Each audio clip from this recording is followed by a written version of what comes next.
اس اندر کے نور کی وجہ سے وہ دھوکہ نہیں کھاتے.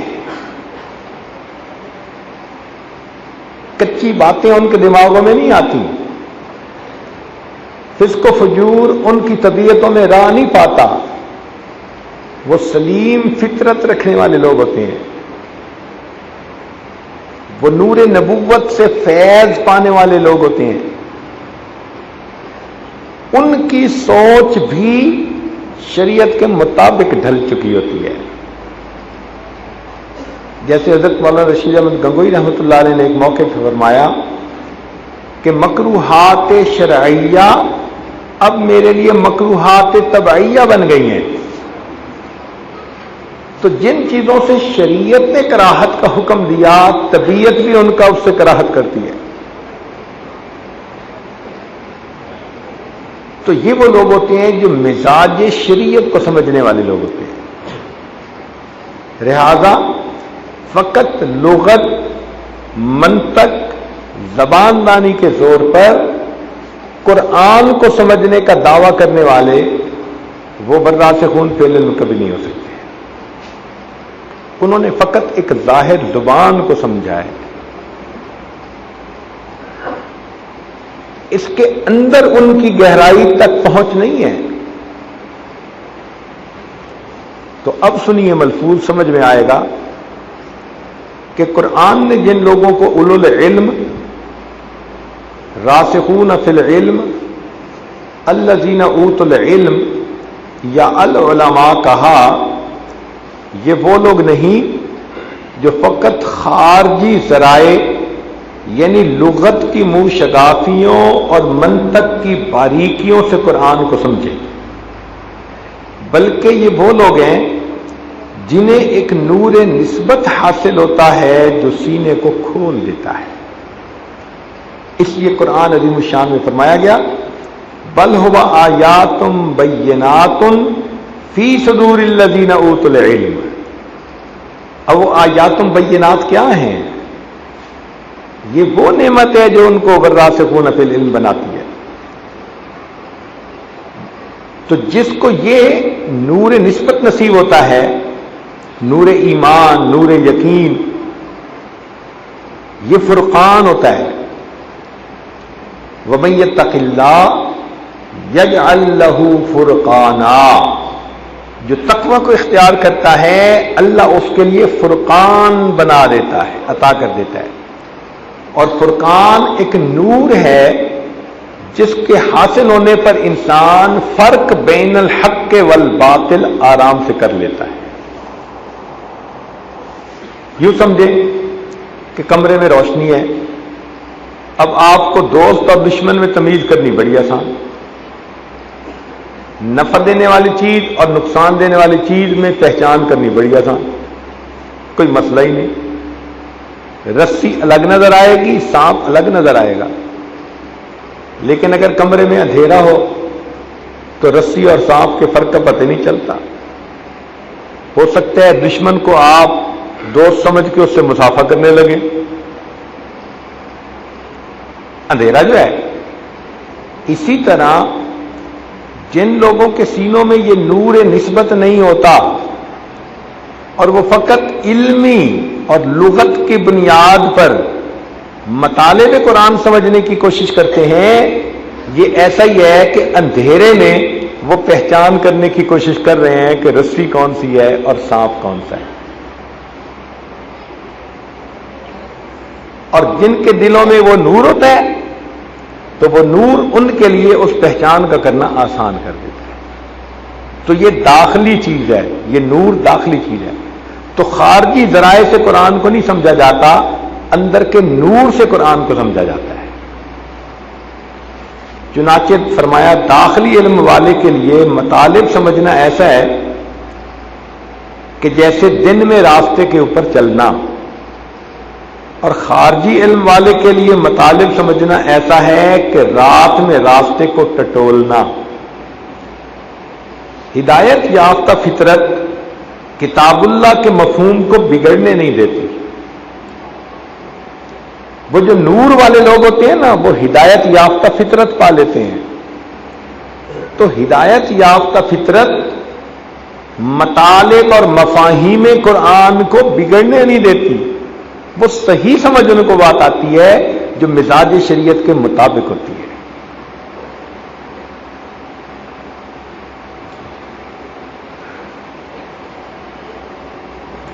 فرمایا ترک دنیا کا مطلب یہ ہے کہ اپنی طبیعت کو کسی خاص شے کی جانب مائل نہ ہونے دے، یعنی کسی چیز کی عادت نہ پڑے اس کو، نہ کھانے میں کوئی خاص چیز ایسی ہو جو اس کی کمزوری بنے، نہ کوئی اور ایسا کام ہو جو اس کی کمزوری بنے۔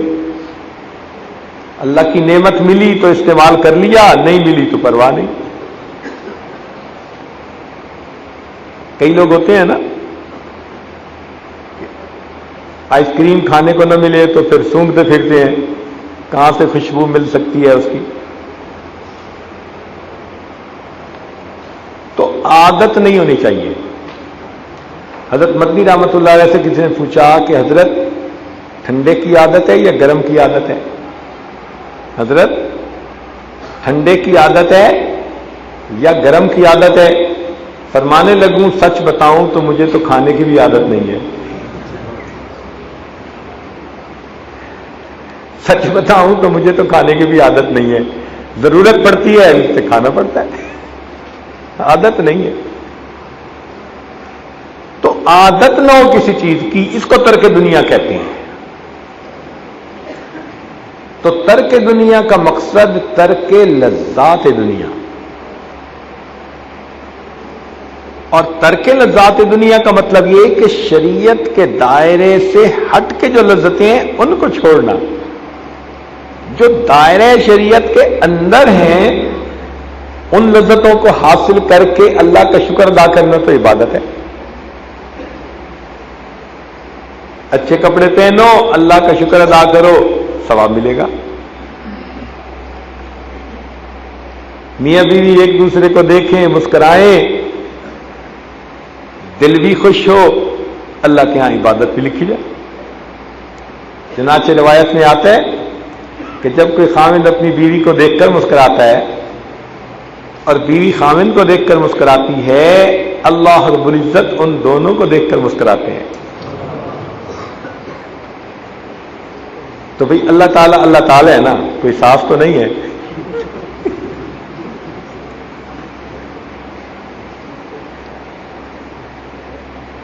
تو اللہ تعالیٰ اس بات پہ خوش ہوتے ہیں کہ میرے بندے اور میری بندی یہ میرے حکموں کے مطابق محبت پیار کی زندگی گزار رہے ہیں۔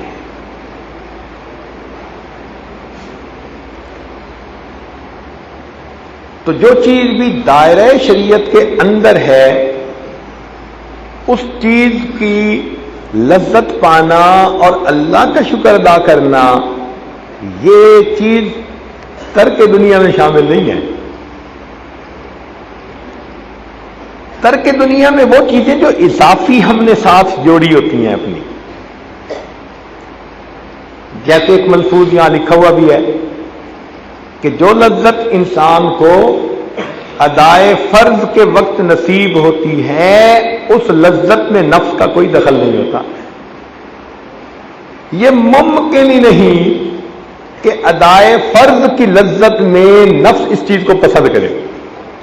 نفس کبھی اللہ کی فرمانبرداری کو پسند نہیں کر سکتا۔ امارہ نفس کبھی بھی اطاعت خداوندی تو خوش نہیں ہوگا۔ ان النفس لامارۃ بالسوء، وہ برائی کی طرف ہی مائل ہوگا۔ تو ادائے فرض میں جو انسان کو لذت ملتی ہے اس میں نفس کا کوئی دخل نہیں ہوتا۔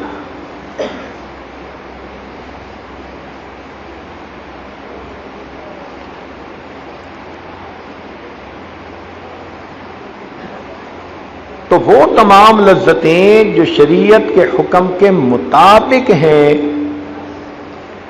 وہ لذتیں حاصل کرنا عین عبادت ہے۔ ہاں اس پر اللہ کا شکر ادا کریں، ٹھنڈا پانی پیے اللہ کا شکر ادا کریں، اللہ کی نعمت ہے۔ گرم روٹی کھانے کو ملے اللہ کا شکر ادا کرے،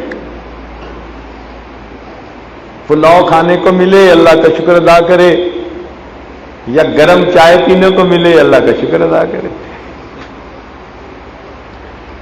یہ سب اللہ کی نعمتیں ہیں۔ ان نعمتوں کی وجہ سے سلوک کا راستہ نہیں رکتا کہ جی فلاں کو چائے کی عادت ہے یہ سلوک طے نہیں کر سکتا، اور نہیں، خدا کے بندے یہ چیزیں ضروریات زندگی ہیں، دائرہ شریعت کے اندر ہیں۔ جب شریعت نے اجازت دے دی تو یہ چیز رکاوٹ کیسے بن سکتی ہے؟ ہاں، ایسی عادت نہ ہو کہ اس کے پیچھے اب چائے نہیں پی تو نماز ہی نہیں پڑھ رہے، تو ایسی عادت نہیں ہونی چاہیے۔ کہتے ہیں نا جی، پیٹ نہ پئیاں روٹیاں تے سبے گلاں کھوٹیاں، تو ایسی بھی عادت نہیں ہونی چاہیے۔ فاقہ بھی ہے، جو مرضی ہے، لیکن اگر نماز کا وقت ہے تو نماز ادا کرے۔ تو یہ بات معلوم ہوئی کہ ترک دنیا کا مطلب اپنی طبیعت کو کسی خاص شے کی جانب مائل نہ ہونے دے، اس کی عادت نہ پڑنے دے۔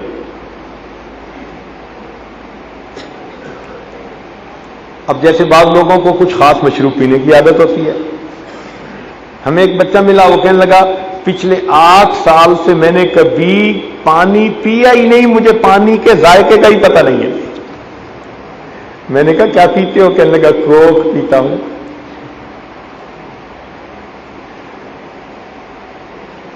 مجھے کہنے لگا آپ کوک پیئیں گے؟ میں نے کہا میرا گلا چوک ہوتا ہے۔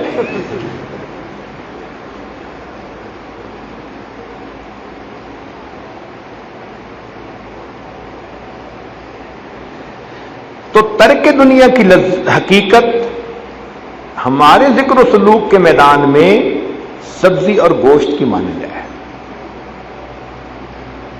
اور باقی اوراد و وظائف کی حیثیت وہ نمک مرچ اور گھی کی مانند ہے۔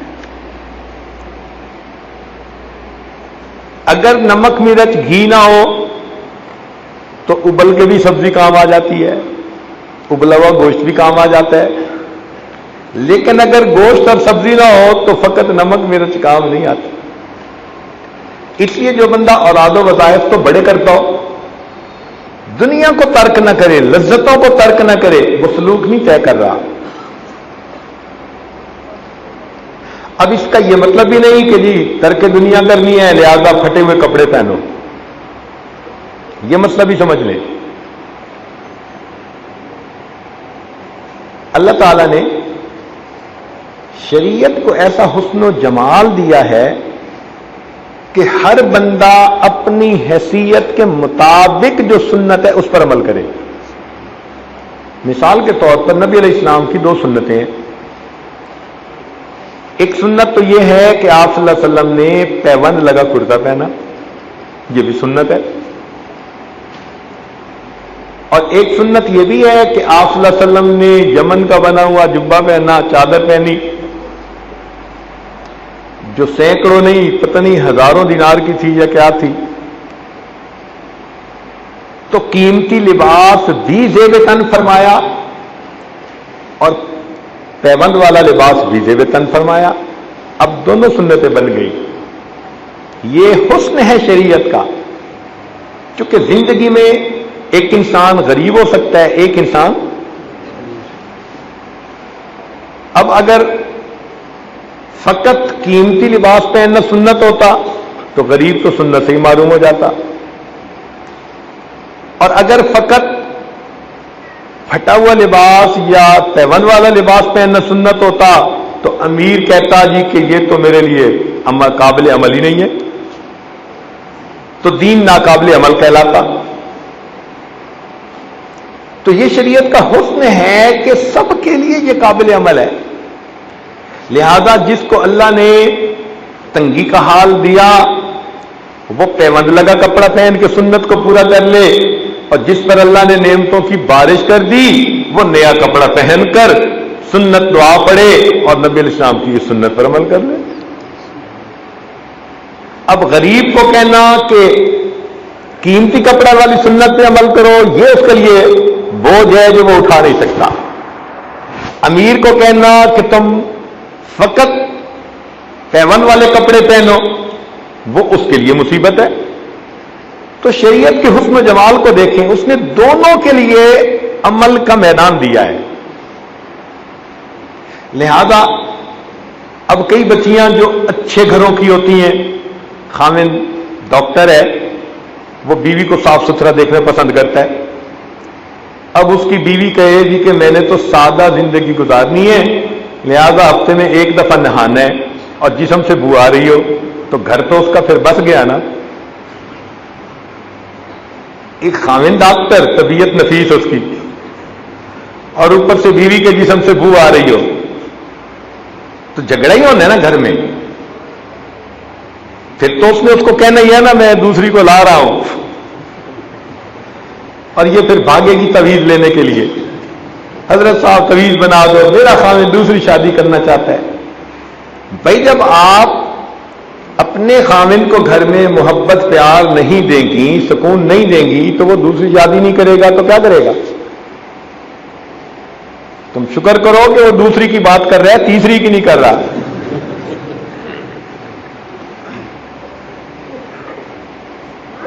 تو شریعت نے زندگی میں آسانیاں رکھی ہیں۔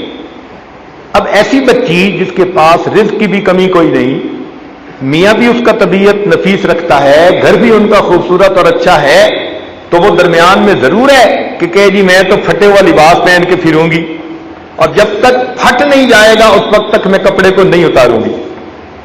اس کے لیے یہ سنت نہیں ہے۔ حکمت کیا ہے؟ حکمت یہ ہے کہ امیر کے لیے اچھا لباس اس لیے شریعت نے سنت کہا کہ یہ نیا نیا لباس پہنے اور اتار کے غرباء میں صدقہ کرے، تقسیم کرے، اس کو نئے لباس کی سنت پر عمل نصیب ہوگا، اللہ غریبوں کا کام بنا دیں گے۔ چنانچہ سفیان ثوری رحمۃ اللہ علیہ فقیہ تھے، تو ان کا خرچہ ایک بندے نے اپنے ذمہ لیا ہوا تھا، وہ بڑا کوئی عقل مند بندہ تھا۔ اس نے کہا تھا حضرت آپ دین کا کام کریں اور آپ کا خرچہ وہ میرے ذمہ۔ چنانچہ وہ سال کے 365 جوڑے بنا کے دیتا تھا، حضرت روز نیا جوڑا پہن کے شام کو صدقہ کر دیتے تھے، اور 365 غریبوں کا کام بن جاتا تھا۔ ہم تو خود کہتے ہیں کہ یہ جو ملوں والے ہیں یہ کیوں دوسرے دن لباس پہنتے ہیں؟ ایک دن بنوائے پہنے، کسی غریب کو پہنائے، اس غریب کا سال گزر جائے گا اس لباس سے۔ تو جو افورڈ کر سکتا ہے وہ اس سنت پر عمل کرے۔ بات سمجھ رہے ہیں نا؟ ایک ہی سنت کو سمجھ لینا۔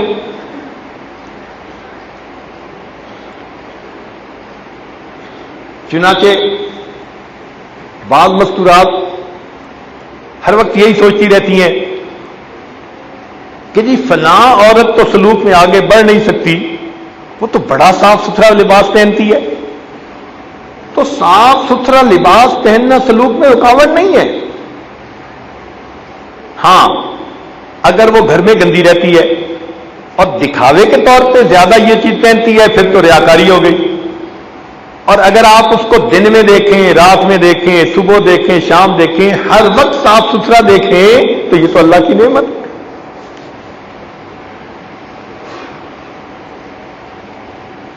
تو مجھ سے ایک مرتبہ ایک عورت نے پوچھا کہ جی فلاں عورت تو بہت ہر وقت جو ہے اچھا لباس پہنتی ہے، صاف ستھرا پہنتی ہے، تو سلوک میں آگے کیسے بڑھ سکتی؟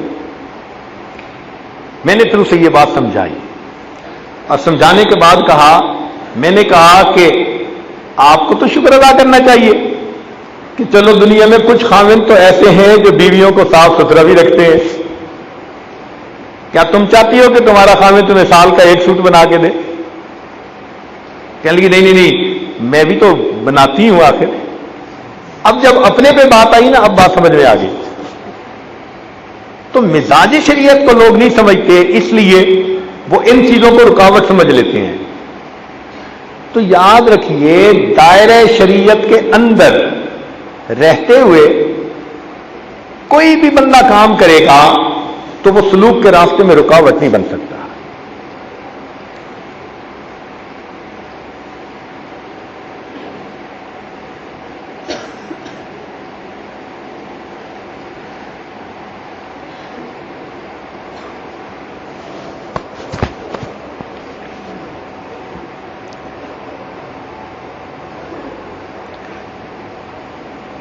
معارف کا ظہور سالک کی محرومی کا سبب بنتا ہے. چنانچہ انسان کو چاہیے کہ اپنی کیفیات کو دوسروں سے چھپائے، فقط اپنے شیخ کو بتائے. اب بالفرض کسی کا قلب جاری ہوا تو اگر وہ لوگوں کو بتاتا پھرے گا نا جی کہ میرا قلب جاری ہے، تو عین ممکن ہے کہ اللہ تعالیٰ اس نعمت کو واپس لے لے. پتہ چل جائے اور چیز ہے، خود نہیں بتانا چاہیے. حکمت اس میں کیا ہے؟ حکمت یہ ہے کہ یہ جو کیفیات ہوتی ہیں نا، یہ اللہ تعالیٰ کی طرف سے انسان کے پاس امانت ہوتی ہیں. یہ بندے اور اللہ تعالیٰ کے درمیان ایک راز ہوتی ہیں، اور اللہ تعالیٰ یہ نہیں پسند کرتا کہ اس راز کو بندہ دوسروں کے سامنے کھولتا پھرے. حضرت اکبر ثانی رحمۃ اللہ علیہ نے کہا کہ باطن کی ملنے والی نعمتیں تو دلہن کی مانند ہوتی ہیں، کوئی بھی اپنی دلہن دوسرے کو دکھانا پسند نہیں کرتا. تو یہ راز جو ہے نا، راز باطن کے، اب کچھ ناسمجھ پوچھنا شروع کر دیتے ہیں. جی آپ کو کشف حاصل ہے، جی آپ کو ذکر قلبی حاصل ہے. پوچھنے والا بھی غلطی کر رہا ہے اور بتانے والا اس سے بڑی غلطی کر رہا ہے. تو ایسی باتیں راز ہوتی ہیں، اور راز کا راز میں رہنا ہی اللہ تعالیٰ کو زیادہ محبوب ہوتا ہے. کبھی کبھی اہل اللہ سے غلبہ حال میں ایسی باتیں منہ سے نکل جاتی ہیں کہ کچھ باتیں کھل جاتی ہیں، مگر اس پر وہ افسوس کرتے ہیں. کامل وہی ہے جو کسی حال میں بھی راز فاش نہ ہونے دے. کامل وہ ہے کہ اندر سے اس کو سب کیفیات حاصل ہو اور ظاہر میں بالکل عام بندے کی طرح رہے، کسی کو سمجھ ہی نہ لگے کہ یہ بھی کوئی نسبت والا بندہ ہے یا نہیں ہے. چنانچہ ہمارے حضرت سید اباد حسین شاہ رحمۃ اللہ علیہ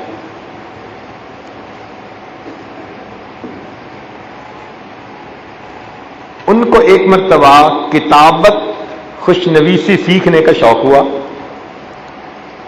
تو ایک کاتب تھے، ان کا نام تھا محمد آلہ. تو وہ ان کے پاس کتابت سیکھنے کے لیے تشریف لے گئے. جب کتابت سیکھنے کے لیے تشریف لے گئے تو 3 سال یا 4 سال، کوئی اتنی بڑی مدت ہے، روز ان کے پاس جاتے اور سیکھتے اور آ جاتے، جاتے سیکھتے. اور حاجی آلہ صاحب ان کو ایک عام بندہ ہی سمجھتے رہے. 4 سال روز جاتے رہے اور ان کو کچھ پتہ نہ چلا. حاجی آلہ صاحب کہتے ہیں کہ ایک مرتبہ حضرت مولانا بدر عالم مدنی رحمت اللہ علیہ، جو بڑے شیخ الحدیث گزرے ہیں، ترجمان السنہ کتاب لکھی ہے، ایک مرتبہ وہ تشریف لائے اور میں نے ان کی دعوت کی.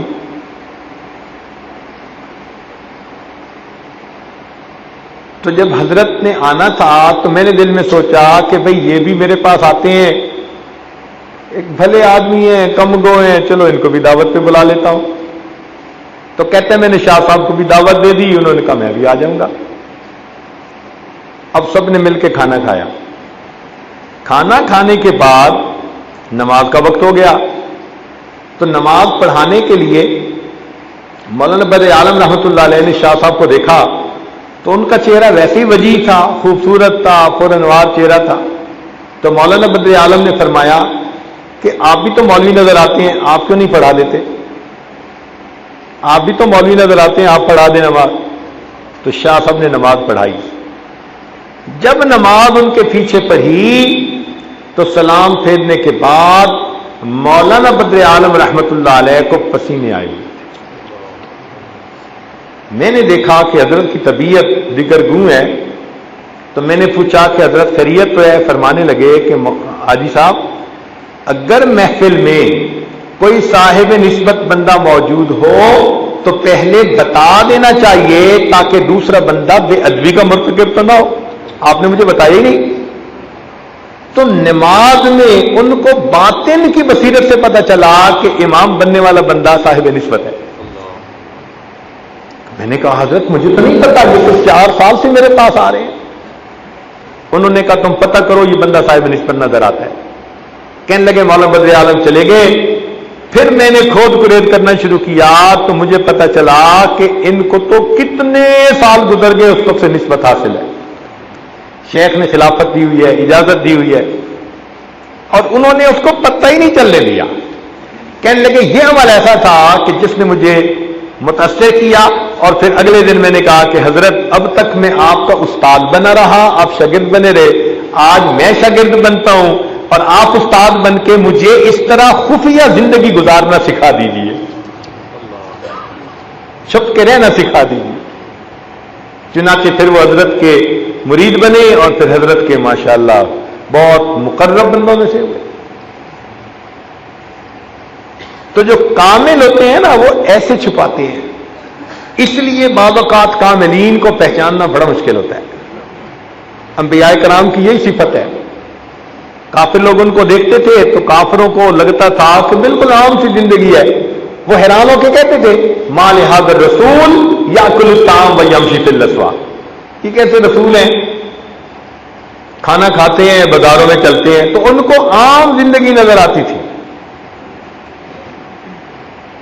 تو سالک اچھا وہی جو ظاہر میں عام بندہ نظر آئے مگر اندر اس نے ولایت کی بڑی بڑی کیفیات کو اپنے اندر بند کیا.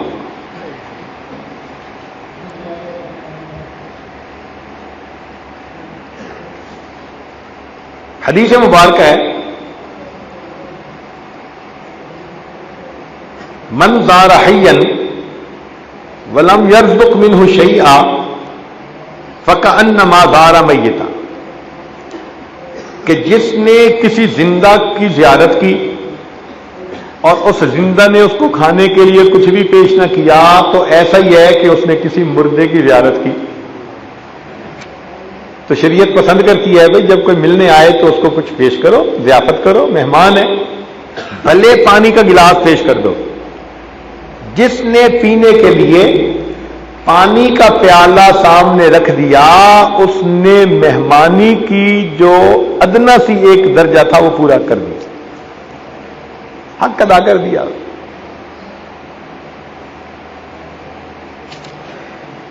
اب حدیث پاک تو ہے ظاہری ضیافت کے بارے میں، مگر اہل اللہ فرماتے ہیں کہ نہیں، یہ حدیث پاک مشائخ کے اوپر بھی لاگو ہوتی ہے.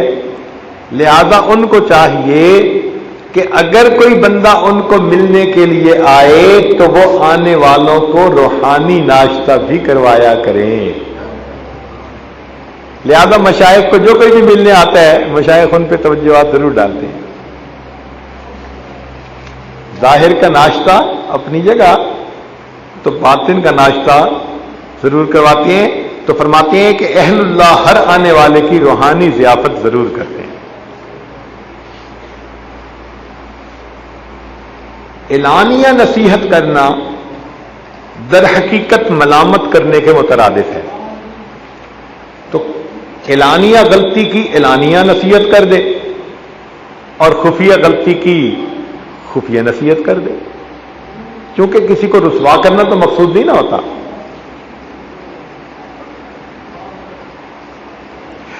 حضوری کا ہر وقت میسر ہونا یہ بہت مشکل ہے. حضوری کا ہر وقت میسر رہنا یہ بہت مشکل ہے. آپ نے حنظلہ رضی اللہ عنہ کی حدیث سنی ہوگی، نافق حنظلہ نافق حنظلہ. اس میں نبی علیہ السلام نے بھی یہی فرمایا تھا کہ یہ تو گاہے گاہے کیفیات ہوتی ہیں. تو یہ کیفیات ہوتی تو گاہے گاہے ہیں، لیکن اگر چند لمحے بھی نصیب ہو جائیں تو باقی وقت راحت کے ساتھ گزر جاتا ہے. وہ کیفیت ایک دفعہ بھی مل جائے نا تو بس مہینہ سمجھو آسانی سے گزر گیا، ویسی کیفیت ہوتی ہے. فرماتے ہیں ایک صاحب نسبت کی وجہ سے ساری جماعت عافیت میں رہتی ہے. اور آپ نے تو دیکھا ہی ہوگا کہ اگر کسی مجمع میں ایک بھی صاحب نسبت ہو تو اس کے پاس وقت گزارنے والے لوگ وہ سارے کے سارے پرسکون ہوتے ہیں. یہ ایسا ہی ہے جیسے کسی نے خوشبو لگائی ہوئی ہو تو پاس بیٹھنے والوں کو بھی خوشبو آ رہی ہوتی ہے.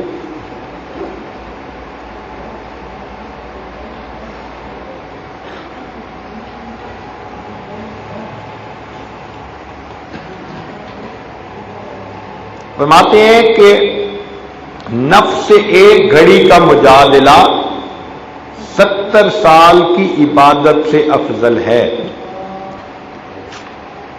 نفس کے ساتھ ایک گھڑی کا مجادلہ کہتے ہیں اس کے ساتھ بحث کرنی، اس کو دلیل دینی کہ تمہاری یہ تمنا میں نے پوری نہیں کرنی. نفس کہتے گا کہ نہیں میں نے یہ چاہت پوری کرنی ہے، اس سے کہنا کہ نہیں پوری ہونی. تو ایک گھڑی کا مجادلہ 70 سال کی عبادت سے افضل ہے.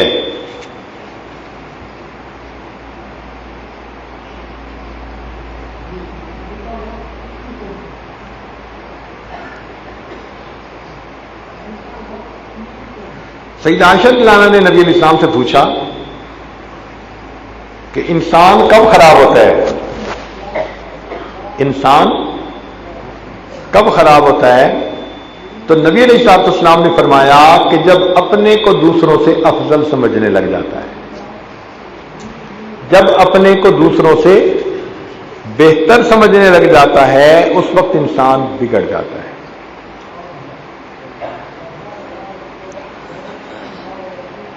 ایک اور بات سنیے، فرماتے ہیں کہ ایک ہوتی ہے لسان قال اور ایک ہوتی ہے لسان حال. لسان قال کہتے ہیں کہ فقط زبان سے الفاظ نکلے، اور ایک ہوتی ہے لسان حال کہ کہنے والے کا عمل بھی مطابق ہو اس کے. تو ان دونوں میں فرق ہوتا ہے. اب اس کی آپ کو ایک میں ویسے مثال دیتا ہوں کہ آپ بیٹھے ہیں اور آپ کا کوئی قریبی دوست آپ کو پیار سے کہتا ہے او یار نماز پڑھے، تو آپ کا دل فوراً آمادہ ہو جائے گا اور آپ مسجد میں آ جائیں گے. اور اگر آپ کے پاس کوئی ٹیپ لگی ہوئی ہو اور ٹیپ سے آواز آ رہی ہو او یار نماز پڑھیں، او یار نماز پڑھیں، او یار نماز پڑھیں، تو آپ کی طبیعت بن جائے گی ٹیپ سے آواز سن کے. اس لیے کہ ٹیپ بے جان چیز ہے اور انسان جاندار تھا. تو جس طرح بے جان چیز میں سے آواز نکلے تو وہ اثر نہیں ڈالتی، احساس و کیفیات رکھنے والا بندہ کہے تو متاثر کر دیتا ہے. بالکل اسی طرح جب کسی بندے میں عمل نہ ہو، فقط لسان قال ہو تو وہ دوسرے بندے پہ اثر نہیں کرتی، اور جس کا اپنا عمل ہو اس کی لسان حال سے وہی بات نکلتی ہے، بندے کے اوپر اثر ہو جاتا ہے. اس لیے ہمارے مشائخ پہلے خود عمل کرتے تھے، بعد میں دوسروں کو عمل کے لیے کہتے تھے. آپ دیکھیں کہ وہی بات آپ کہیں کسی کو وہ نہیں مانے گا، اور وہی بات اگر کوئی شیخ اس کو کہہ دے تو آدمی فوراً ماننے کے لیے تیار ہو جائے گا. تو عمل کی توفیق حاصل ہو جاتی ہے. اہل اللہ کی زبان میں یہ تاثیر ہوتی ہے کہ ان کے زبان کی نکلی ہوئی بات سے سننے والے کو عمل کی توفیق نصیب ہو جاتی ہے.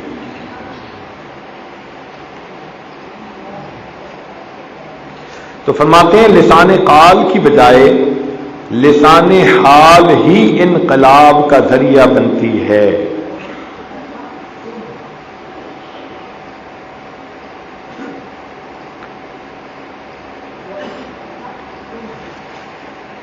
ابوالحسن نوری رحمۃ اللہ علیہ ایک بزرگ تھے. ایک دفعہ انہوں نے ایک مچھلی پکڑنے والے کو دیکھا تو کھڑے ہو گئے.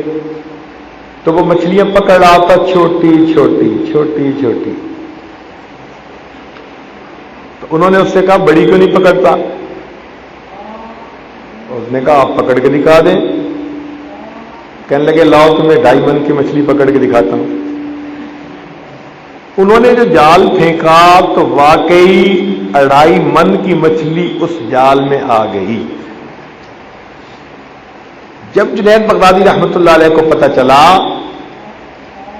تو یہ سن کے انہوں نے بڑا افسوس کیا اور افسوس کر کے کہنے لگے کہ کاش ابو الحسن نوری جال پھینکتا اور اس کے جال میں کوئی سانپ پھنستا اور وہ سانپ ابو الحسن نوری کو ڈس لیتا.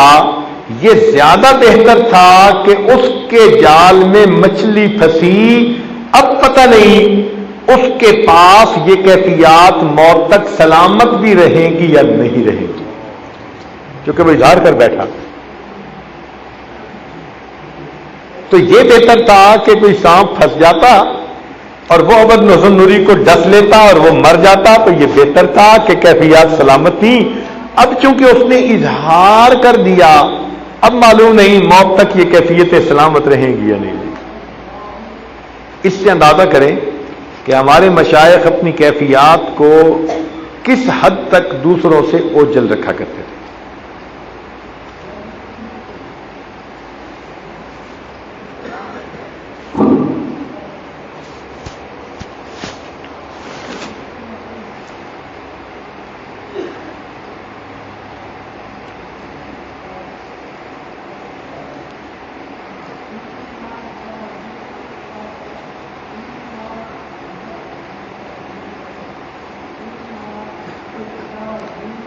چنانچہ اگر کسی انسان کو مخلوق میں سے کسی کے ساتھ نفسانی، شیطانی، شہوانی محبت ہے، اگر کسی انسان کو مخلوق کے ساتھ نفسانی، شیطانی، شہوانی محبت ہے اور وہ محبت دل سے نکلتی نہیں ہے، چاہت کے باوجود وہ محبت جان نہیں چھوڑ رہی، تو ہمارے مشائخ نے اس کے لیے 2 عمل بتائے ہیں. ایک عمل تو یہ کہ وہ روزانہ 100 مرتبہ پڑھا کرے لا مرغوبی الا اللہ، لا مطلوبی الا اللہ، لا محبوبی الا اللہ، لا الہ الا اللہ. یہ 4 الفاظ کو اس طرح کر کے 100 مرتبہ دل پہ ضرب لگائے. تو روزانہ 100 مرتبہ اگر یہ کلمے کی ورد لگائے گا، ضرب لگائے گا، تو اللہ تعالی شیطانی نفسانی محبت سے نجات عطا فرمائیں گے. اور اس کے اوپر ایک اور بڑا عمل یہ کہ روزانہ عصر کے بعد اگر 5 مرتبہ سورت اما یتساءلون پڑھ لی جائے تو اس سورت کے اندر اللہ تعالیٰ نے ایسی تاثیر رکھی ہے کہ نفسانی محبتوں کو دل سے یہ نکال دیتی ہے.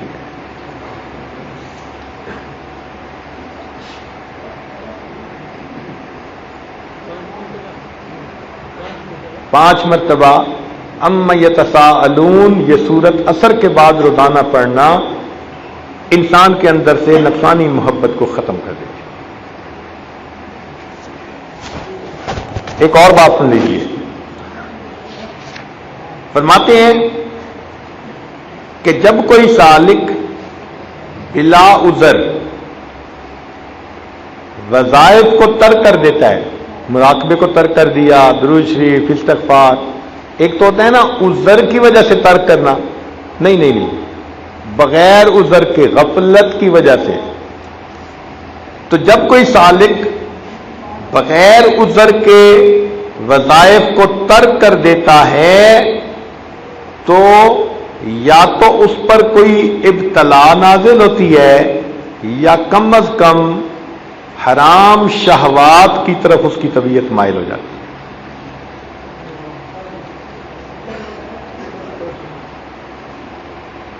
تو یہ جو لوگ کہتے ہیں نا جی کہ نظر کا پرہیز نہیں، اصل میں وظیفے کی پابندی نہیں ہوتی. تو اگر وظائف کی پابندی ہو اور انسان اللہ سے مدد مانگے تو اللہ تعالی میل شہوت بحرام سے انسان کو نجات عطا فرمانا.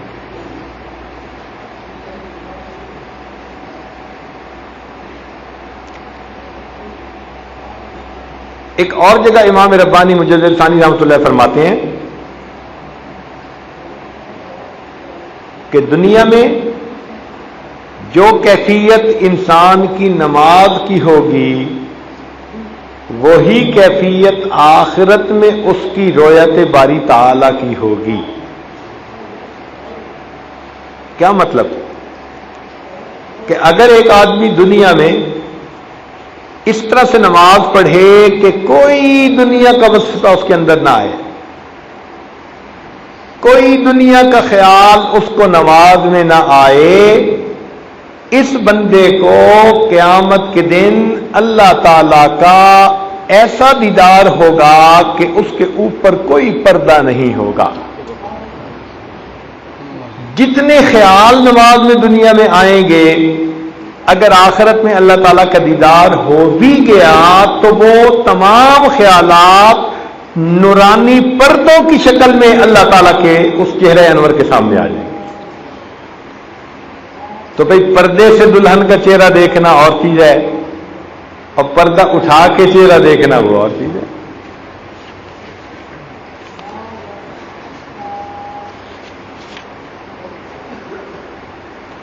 تو اس لیے تمنا دل میں ضرور رکھنی چاہیے کہ اے اللہ ہمیں ایسی نماز کی توفیق عطا فرما کہ جس میں دنیا کا کوئی بھی خیال نہ ہو.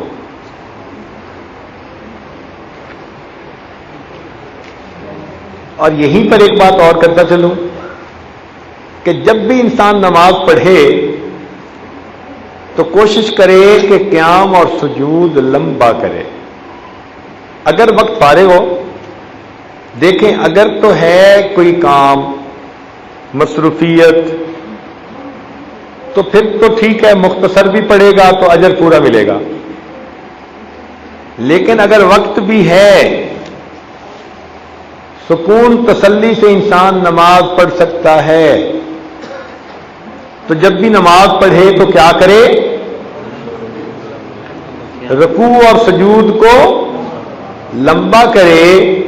اس لیے کہ جس طرح اللہ تعالیٰ انسانوں میں رزق کو تقسیم کرتے ہیں، اسی طرح انسانوں میں اپنی حمد و ثنا کی توفیق کو بھی تقسیم کیا کرتے ہیں. جس طرح اللہ تعالیٰ انسانوں میں رزق کو تقسیم کرتے ہیں، اسی طرح اپنی حمد و ثنا کی توفیق کو بھی بندوں میں تقسیم فرماتے ہیں. تو جیسے دنیا میں کھلا رزق مانگتے ہیں، ایسے یہ بھی مانگیں کہ اللہ ہمیں کھلی حمد و ثنا کی توفیق بھی عطا فرما کہ بس قیام کے بعد رکوع میں جانے کو جی نہ کرے.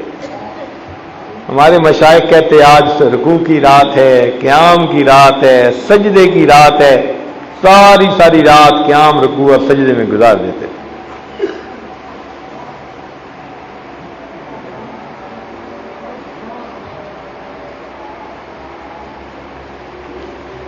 جو انسان سلوک کے راستے پر چلتا ہے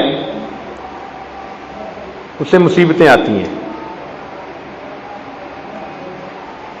چنانچہ ایک آدمی نے نبی علیہ السلام کی خدمت میں عرض کیا کہ اے اللہ کے محبوب،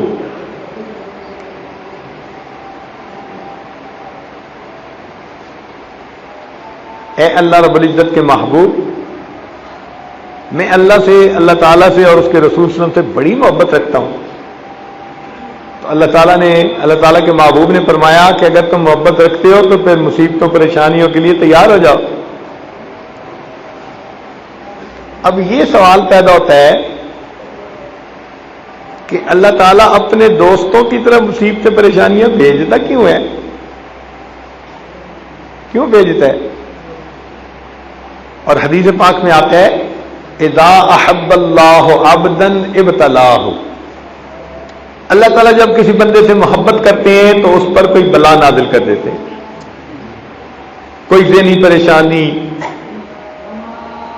کوئی جسمانی بیماری، کوئی مالی تنگی، کوئی نہ کوئی کسی نہ کسی صورت میں اس پر نازل کر دیتے ہیں. تو سالک کے ذہن میں یہ سوال پیدا ہوتا ہے کہ ایسا کیوں ہے؟ دنیا میں تو انسان جس کو دوست بنائے اس کو نعمتیں دیتا ہے، لیکن یہاں معاملہ اور ہے کہ دوستوں کو غم بانٹتے ہیں۔ چنانچہ مشائخ لکھتے ہیں کہ جو خوشیاں ہوتی ہیں، لذتیں ہوتی ہیں، اللہ تعالیٰ کے سامنے ہاتھ باندھ کے کھڑی ہوتی ہیں، اللہ تعالیٰ فرماتے ہیں جاؤ میرے فلاں فلاں نافرمان کی طرف چلی جاؤ، تو پیچھے غم مصیبتیں رہ جاتی ہیں، وہ کہتی ہیں اللہ ہم کہاں جائیں، فرماتے ہیں تم میرے دوستوں کے پاس چلی جاؤ۔ تو ایسا کیوں ہے بھائی؟ اس کی دو وجوہات ہیں، توجہ سے بات سمجھیے، اس کی دو وجوہات ہیں۔ ایک وجہ تو یہ ہے کہ اللہ تعالیٰ اپنے بندوں پر اس دنیا میں چھوٹی موٹی پریشانیاں مصیبتیں بھیج دیتے ہیں اور ان کو بہانہ بنا کر اپنے اس بندے کو وہ قرب عطا کرتے ہیں جو اپنے عملوں سے وہ حاصل نہیں کر سکتا تھا۔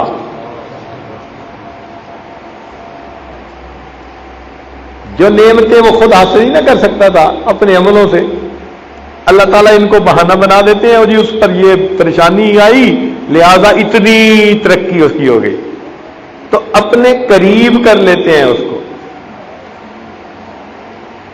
اور ایک اور وجہ بھی ہے،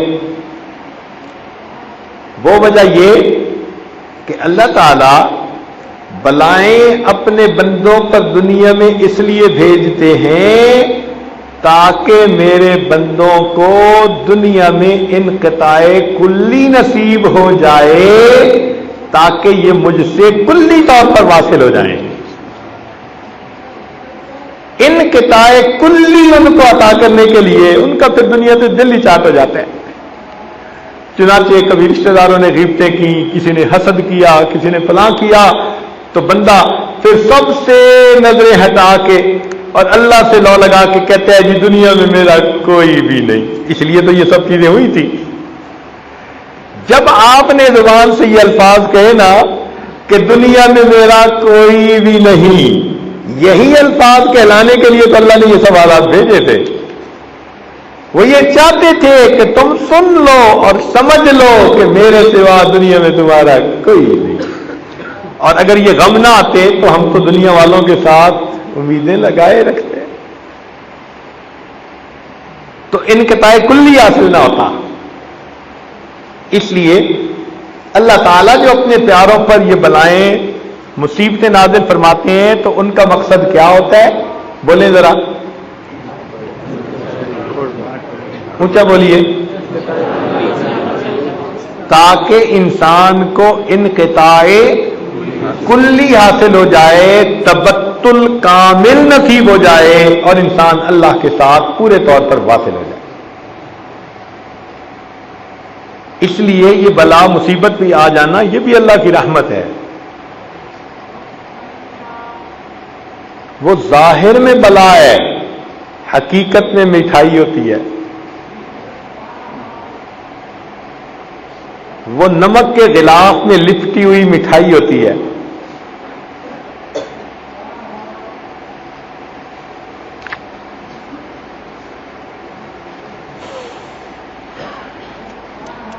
فرماتے ہیں کہ مناظر سلوک طے کرنے سے مقصود ایمان حقیقی کا حاصل ہونا ہے، اور یہ ایمان حقیقی حاصل نہیں ہوتا مگر فنا اور بقا کے بعد۔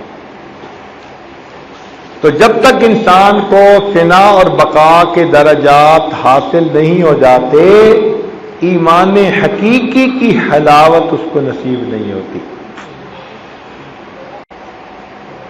تو فنا اور بقا کا حاصل کرنا، فنا قلبی کا حاصل کرنا کتنا ضروری ہوا۔ اور فنا قلبی سے کہتے ہیں کہ انسان کو اللہ رب العزت کے سوا کسی اور کی طرف دھیان ہی نصیب نہ ہو، اللہ کی طرف کامل دھیان ہو۔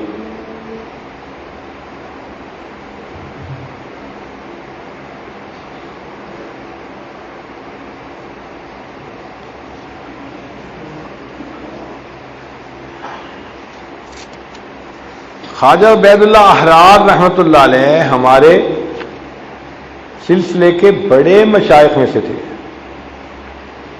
اللہ نے ان کو دین کا بھی سلطان بنایا تھا، دنیا کا بھی سلطان بنایا تھا.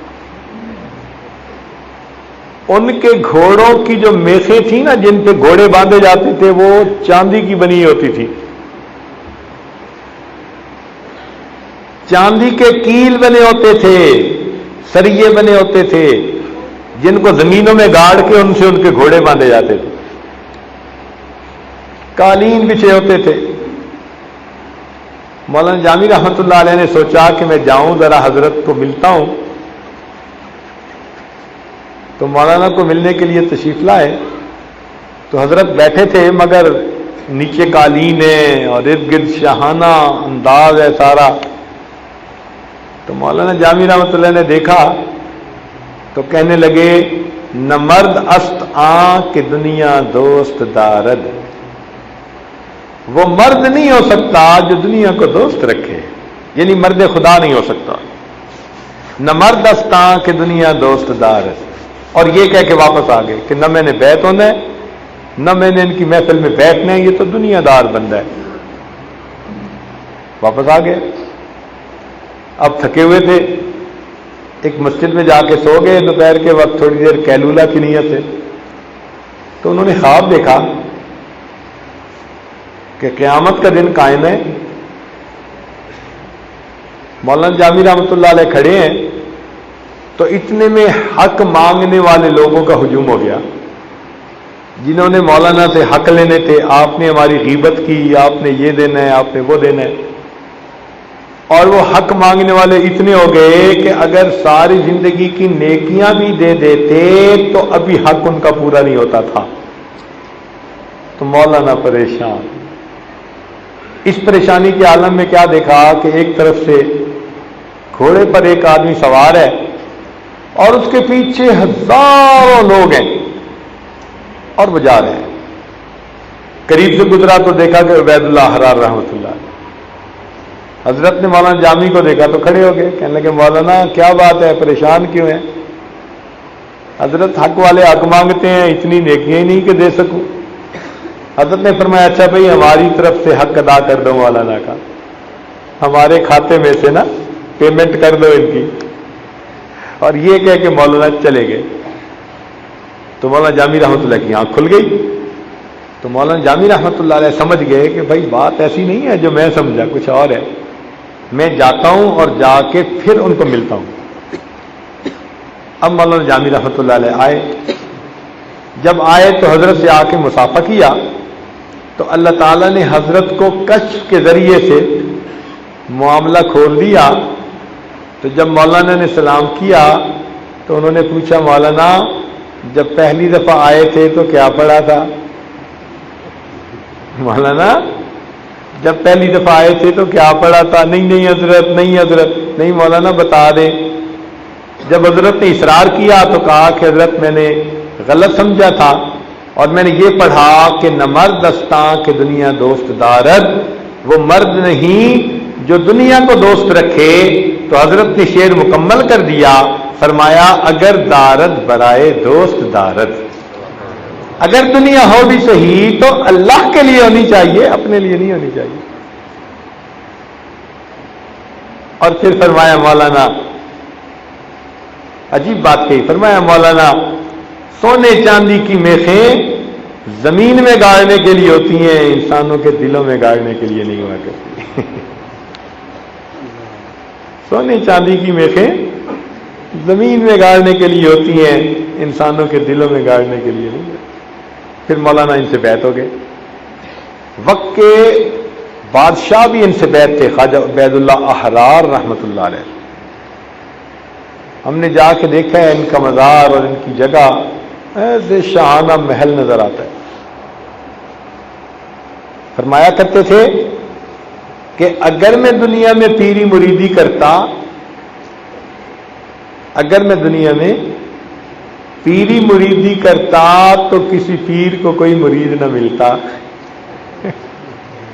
اگر میں دنیا میں پیری مریدی کرتا تو کسی پیر کو کوئی مرید نہ ملتا. مگر مجھے تو کسی اور مقصد کے لیے بھیجا گیا. تو کسی نے پوچھا کہ حضرت کون سے مقصد کے لیے؟ فرمانے لگے مجھے اللہ نے سنت کے احیاء کے لیے بھیجا ہے، سنت کو زندہ کرنے کے لیے بھیجا. تو بڑے ہی متبع سنت بزرگ تھے، بہت ہی زیادہ. چنانچہ ان کا یہ مقولہ ہے، مکتوبات میں امام ربانی مجدد الاسلام نے نقل کیا.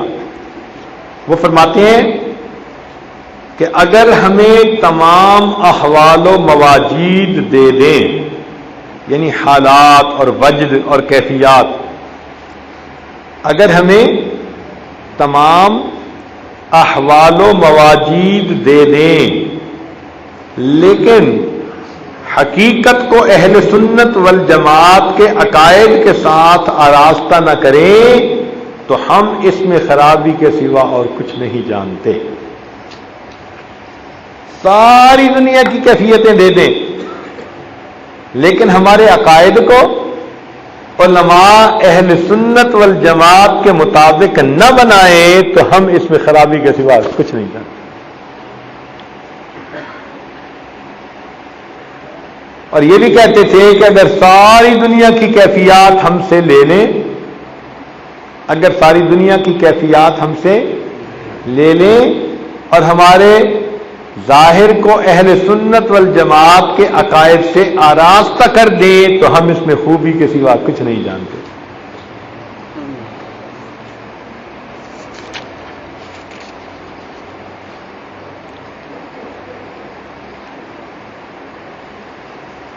فرماتے ہیں کہ ذکر کا مقصد غفلت کو دور کرنا ہے.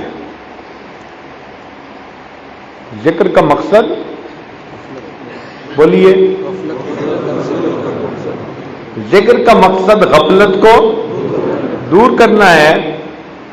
بعض کو اس میں ذات کے ذکر سے فائدہ ہوتا ہے اور بعض کو نفی اسباب سے فائدہ ہوتا ہے.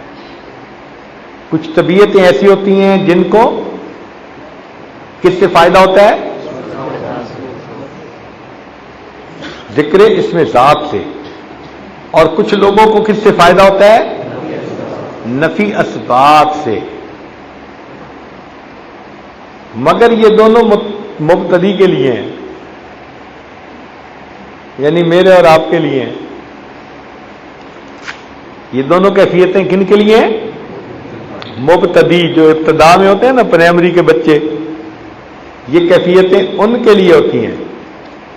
جو متوسط ہوتے ہیں یعنی سلوک کے درمیان میں ہوتے ہیں، ان کی ترقی قرآن مجید کی تلاوت کی کثرت سے ہوتی ہے، اور جو اس سے اونچے جاتے ہیں اور منتہی بن جاتے ہیں ان کی ترقی لمبی نماز کے ذریعے سے ہوتی ہے.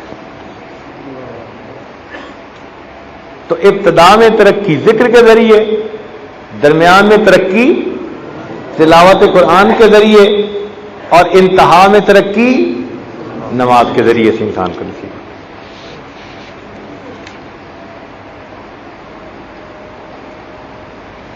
ذکر قلبی احکام شریعت بجا لانے میں انسان کو مدد دینے والا اور نفس امارہ کی سرکشی کو دور کرنے والا ہے.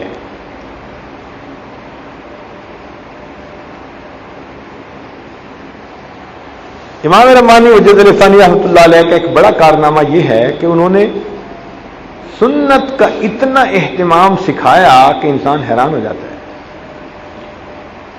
چنانچہ فرماتے ہیں کہ دوپہر کے وقت سنت قیلولہ کی نیت سے تھوڑی دیر سو جانے پر وہ اجر ملتا ہے جو ہزاروں شب بیداریوں پر بھی انسان کو نصیب نہیں ہوتا. تھوڑی دیر دوپہر کے وقت سنت قیلولہ کی نیت سے سو جانے پر سالک کو وہ اجر ملتا ہے جو ہزاروں نفلی شب بیداریوں پر بھی اس کو نصیب نہیں ہو سکتا. اب اسے اندازہ لگائیں کہ کتنی عظمت سنت کی انسان کے دل میں پیدا ہوتی ہے.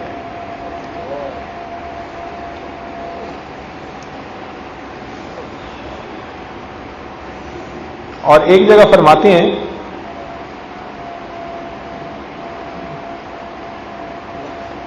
ہمارے مشائخ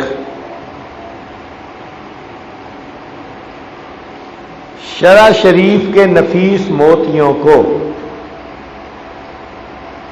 ہمارے مشائخ شرع شریف کے نفیس موتیوں کو، دیکھیں نا، احکام شریعت کو نفیس موتی کا لفظ لیا، کتنا عظمت ظاہر ہوتی ہے۔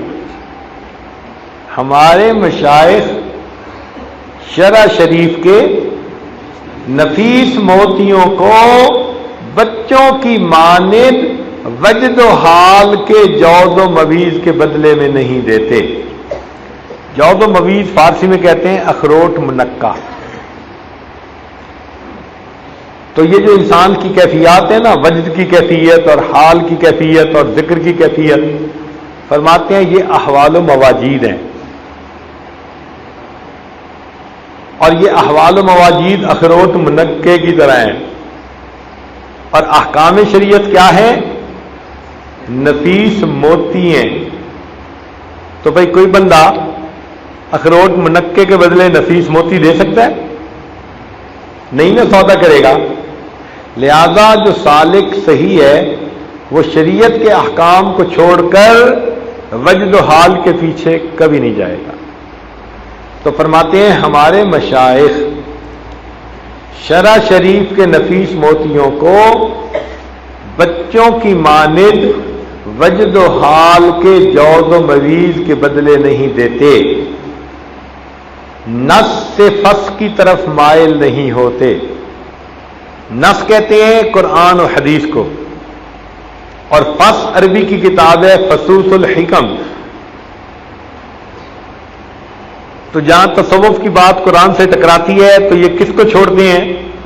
تصوف کی بات کو، اور لیتے کس کو ہے؟ قرآن و حدیث کی بات کو۔ تو فرماتے ہیں کہ نص سے فص کی طرف مائل نہیں ہوتے، فتوحات مدنیہ سے فتوحات مکیہ کی طرف التفات نہیں کرتے۔ فتوحات مدنیہ سے مراد نبی علیہ السلام کی احادیث ہیں، اور فتوحات مکیہ ابن عربی رحمۃ اللہ کی تصوف کی کتاب ہے۔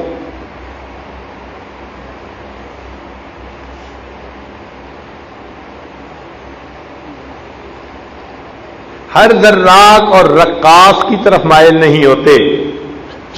کچھ لوگ ہوتے ہیں نا جی کہ جی وجد میں آ کے بس ذرا جھومنا شروع کر دیا، اس کو کہتے ہیں رقاص، کہتے ہیں یہ رقص کرنے والا۔ وہ کہتے ہیں کہ ان رقاص کی طرف ہمارے مشائخ مائل نہیں ہوتے۔ اب ان کا پورا ملفوظ سنیے، میں کہتا ہوں کہ ممکن ہوتا تو میں سونے کی سیاہی سے اس کو لکھتا۔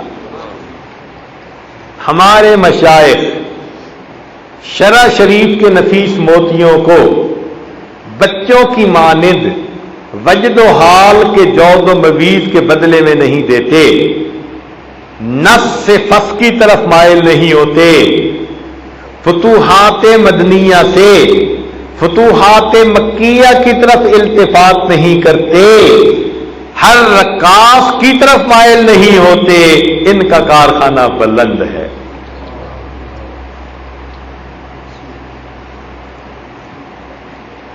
اس سے اندازہ لگائیے کہ انہوں نے اتباع سنت کا کتنا اہتمام سکھایا ہے۔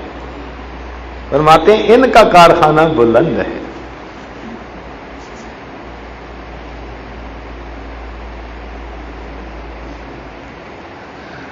اسی سلسلے میں ایک بات انہوں نے کہی اور دل خوش ہو گیا پڑھ کے۔ فرماتے ہیں حاسبوا قبل ان تحاسبوا، تم اپنا محاسبہ کرو اس سے پہلے کہ تمہارا محاسبہ کیا جائے۔ کیا اونچا پڑھیں ذرا کہیں آپ لوگ؟ اپنا محاسبہ کرو اس سے پہلے کہ تمہارا محاسبہ کیا جائے۔ وہ فرماتے ہیں کہ فقیر کے نزدیک، یعنی مجد لسانی ہم لکھ رہے ہیں، فرماتے ہیں فقیر کے نزدیک سونے سے پہلے 100 بار تسبیح، تحمید، تکبیر، الحمدللہ، اللہ اکبر، سبحان اللہ، جو تسبیحات فاطمہ کہلاتی ہیں، وہ فرماتے ہیں کہ چونکہ وہ سنت ہے، نبی علیہ السلام نے سیدھا فاطمہ رضی اللہ عنہا کو فرمایا تھا کہ سونے سے پہلے پڑھ لیا کرو، تو وہ فرماتے ہیں فقیر کے نزدیک 100 بار تسبیح تحمید تکبیر کا کہنا محاسبہ کا حکم رکھتا ہے اور محاسبہ کا کام کر دیتا ہے۔ جس نے سونے سے پہلے 100 مرتبہ تسبیحات فاطمہ کو پڑھ لیا، گویا اس حدیث پر آٹومیٹک اس کا عمل ہو گیا۔ کیا عجیب بات کہی ہے۔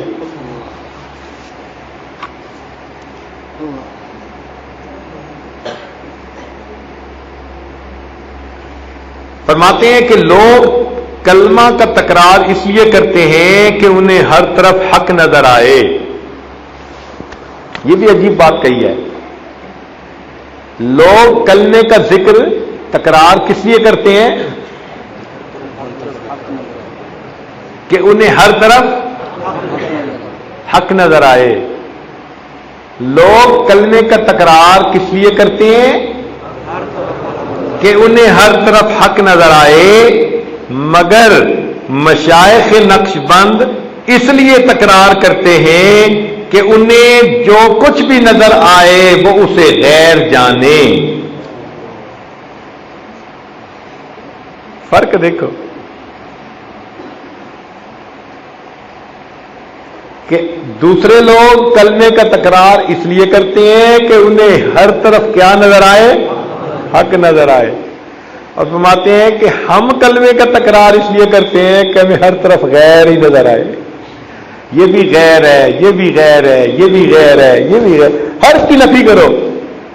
جب سب مخلوق کی نفی کر دو گے تب اللہ کی اثبات نصیب ہو جائے گی۔ اس لیے نقشبند بخاری رحمۃ اللہ نے فرمایا، وہ لکھا ہے جو کچھ دیکھا گیا، سنا گیا یا جانا گیا، آنکھ سے دیکھا گیا، کان سے سنا گیا یا علمی طور پر اس کو جان لیا گیا، سب اللہ کا غیر ہے، لا کلمہ کے نیچے لا کر اس کی نفی کر دینی چاہیے۔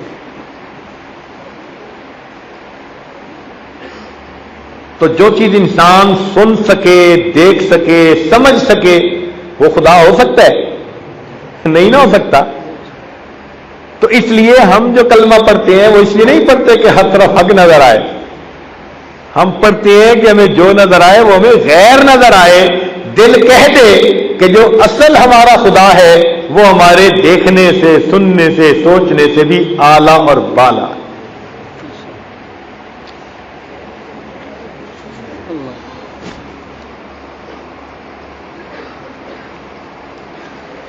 کلمہ کے ذکر سے بڑھ کر کوئی چیز فائدہ مند نہیں۔ کلمہ غضب کے اسباب کو ختم کر کے رب کے قریب کر دیتا ہے۔ بات سمجھ آ گئی؟ کلمہ کے ذکر سے بڑھ کر کوئی چیز فائدہ مند نہیں۔ کلمہ غضب کے اسباب کو ختم کر کے رب کے قریب کر دیتا ہے۔ یہ بات سمجھ آ گئی؟ بولیں جی، سب کو سمجھ آ گئی؟ اچھا اب بتائیں کہ غضب کے اسباب کیا ہوتے ہیں؟ جب سب کو سمجھ آ گئی اب ذرا بتائیے کہ غضب کے اسباب کون سے ہیں؟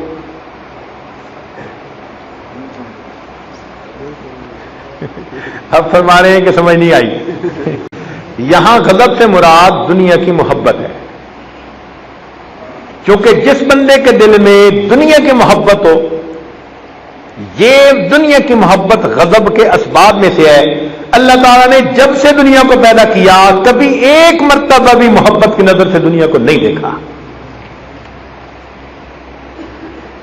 تو یہ دنیا مبغوض ہے، الدنیا ملعون، نبی علیہ السلام نے فرما دیا۔ تو جب فرمایا نا کہ غضب کے اسباب کو ختم کرتا ہے تو اس سے کیا مراد ہوگا؟ محبت دنیا کو دل سے ختم کرتا ہے اور بندے کو اللہ تعالیٰ کے قریب کر دیتا ہے۔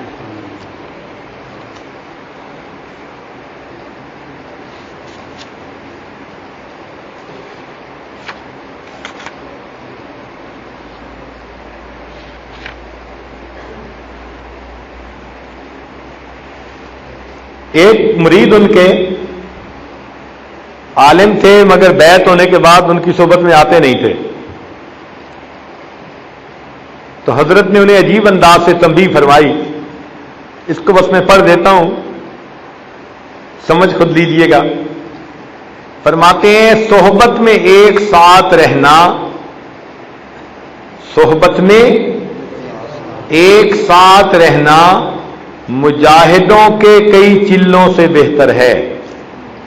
صحبت میں ایک ساتھ رہنا مجاہدوں کے کئی چلوں سے بہتر ہے۔ خدا سے شرمانا چاہیے، آپ 1000 دنوں میں سے ایک دن بھی صحبت کے لیے نہیں نکالتے۔ خدا سے شرمانا چاہیے، آپ 1000 دنوں میں سے ایک دن بھی صحبت کے لیے نہیں نکالتے۔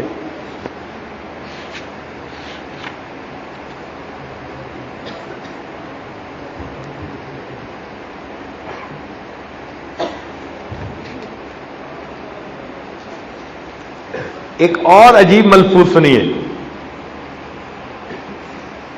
فرماتے ہیں کہ جب کوئی شخص احکام شریعت پر عمل کرنے میں دشواری محسوس کرے گا، جب کوئی شخص احکام شریعت پر عمل کرنے میں دشواری محسوس کرے گا، یہ اس کے اندر خواہشات نفسانی کے موجود ہونے کی دلیل ہے۔ جب خواہشات نفسانی اندر سے ختم ہو جائیں گی تو احکام شریعت پر عمل کرنے میں کوئی رکاوٹ محسوس نہیں ہوگی۔ بھائی جب کوئی اٹھنے بیٹھنے بھاگنے میں تنگی محسوس کرے تو یہ اندر کی بیماری کی دلیل ہے نا۔ کوئی کہے جی مجھ سے چلا نہیں جاتا، تھک جاتا ہوں، ڈاکٹر کہے گا بیمار ہو۔ کوئی کہے گا مجھ سے وزن نہیں اٹھایا جاتا، کہے گا تم بیمار ہو۔ تو بالکل اسی طرح جب کوئی شخص احکام شریعت میں عمل میں دشواری محسوس کرے گا، یہ اس کے اندر خواہشات نفسانی موجود ہونے کی دلیل ہے۔ فنا کے وقت سارے علوم سالک کے ذہن سے جاتے رہتے ہیں، مگر بقا کے بعد سب علوم واپس آ جاتے ہیں۔ یعنی نسیان ہوتا ہے مگر تھوڑے وقت کا، اور پھر اللہ تعالیٰ وہ سب علوم کو بڑھا کر بندے کو واپس لوٹا دیتے ہیں۔ ایک عجیب بات لکھی، فرماتے ہیں فنا سے پہلے نفس شیطان سے زیادہ شریر ہوتا ہے۔ فنا سے پہلے نفس شیطان سے زیادہ شریر ہوتا ہے۔ اس کو یاد کریں، کیا فرمایا؟ فنا سے پہلے نفس شیطان سے زیادہ شریر ہوتا ہے، اور بقا کے بعد نفس مطمئنہ بن کر فرشتوں سے افضل ہو جاتا ہے۔ فنا سے پہلے نفس شیطان سے زیادہ شریر ہوتا ہے، اور بقا کے بعد نفس مطمئنہ بن کر فرشتوں سے افضل ہو جاتا ہے۔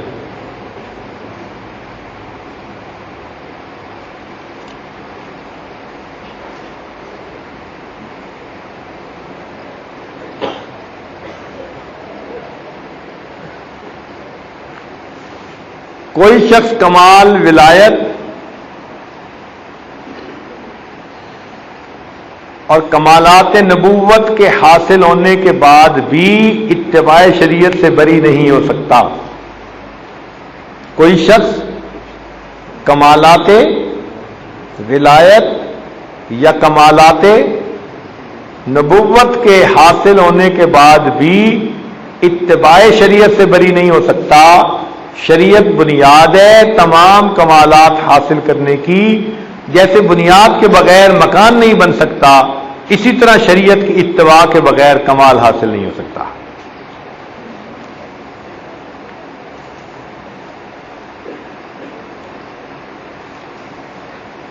ایک اور مکتوب میں لکھتے ہیں،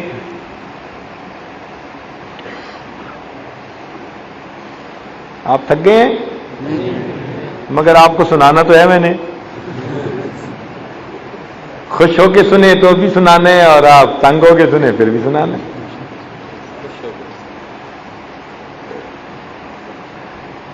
ہمارے حضرت مرشد عالم رحمۃ اللہ علیہ ایک دوست کے پاس مہمان گئے، سیال کوٹ کے تھے، وہ بڑے عاشق صادق تھے حضرت کے. وہ حضرت کو صبح ناشتہ اچھا کرواتے، دوپہر کھانا، رات کا کھانا، اتنی خدمت کرتے کہ کوئی حد نہیں. کئی دن انہوں نے حضرت کو خوب کھلایا پلایا سلایا آرام کیا. تو ایک دن حضرت کہنے لگے، حاجی صاحب جب بیل کو انسان اچھا کھلائے تو پھر کام بھی تو اچھا لینا چاہیے. جب بیل کو انسان یا گھوڑے کو انسان اچھا کھلائے تو پھر کام بھی تو اچھا لینا چاہیے. مقصد یہ تھا کہ پروگرام بھی تو رکھو نا بھائی. یہ کیا کہ کھلا پلا کے بارے. تو بھائی اب کام تو آپ سے لینے کابو جو آئے ہوئے ہیں، سال میں یہ 2 دن ہی تو ہمیں ملتے ہیں. پہلے 3 دن تو چونکہ جنرل اجتماع ہوتا ہے اس لیے سب اپنے اپنے کام میں لگے ہوتے ہیں. ماشاءاللہ یہی 2 دن ہی تو ہوتے ہیں. مگر دل کی تڑپ یہ ہے کہ آپ کو صحیح تصور پہنچ جائے. جو ہم نے اپنے بڑوں سے پایا وہ نعمت ہم آپ تک پہنچا جائیں تاکہ اس نعمت کے پہنچانے کا حق ادا کرنے والے میں ہمیں شامل کر لیا جائے. اس لیے یہ باتیں آپ کو پورے مکتوبات کا مطالعہ کرنے پہ بھی شاید نہ ملتی. آپ کو اندازہ نہیں ہے ابھی کہ کتنا مطالعہ کرنے کے بعد پھر یہ مکتوبات میں سے ہیرے موتی نکال کے آپ کے سامنے ٹو دی پوائنٹ باتیں کی جا رہی ہیں.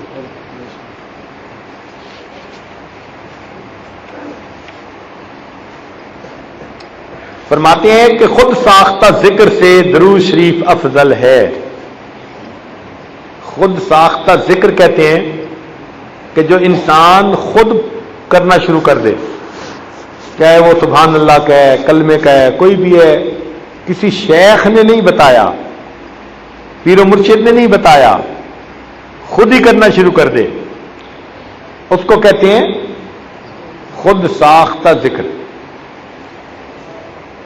تو خود ساختہ ذکر کرنے سے درود شریف کا پڑھنا افضل ہوتا ہے. اونچا بولیے ذرا.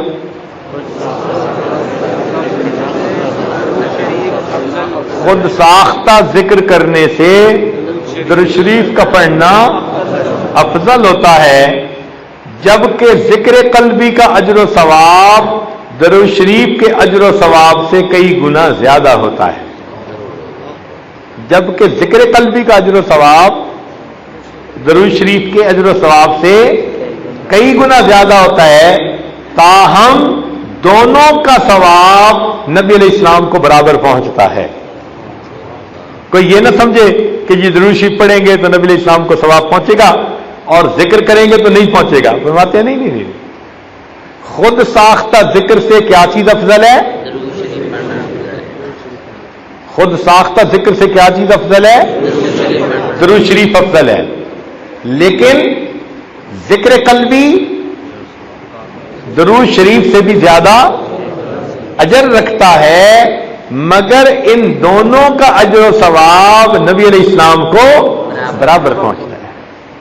تو جو بندہ ذکر قلبی میں مشغول رہے وہ یہ نہ سوچے جی میں درود شریف تھوڑا پڑھتا ہوں، مجھے تو حضرت صاحب نے بس 100 دفعہ صبح 100 دفعہ شام، میں جی بڑھاتا ہوں. نہیں. ذکر قلبی کی برکات کچھ اور ہیں، اس سے باطنی ترقی ملتی ہے، اور اس باطنی ترقی سے انسان کے لیے پھر معارف کو سمجھنا، تفسیر اور حدیث کو سمجھنا آسان ہوتا ہے.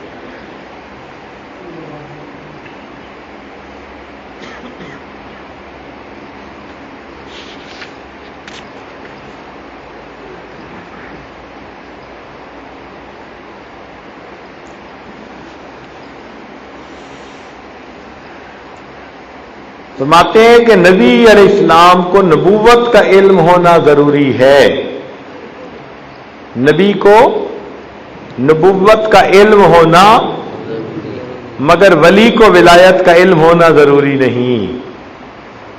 نبی کو نبوت کا علم ہونا ضروری ہوتا ہے، مگر ولی کو ولایت کا علم ہونا ضروری نہیں ہے. کئی اولیاء ایسے گزرے جن کو اپنی ولایت کی خبر نہیں تھی.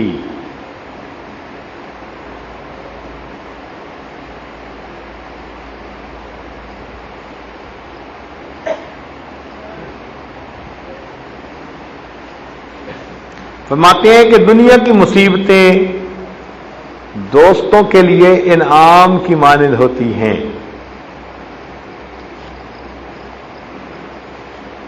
دنیا کی تکلیفیں دوستوں کے لیے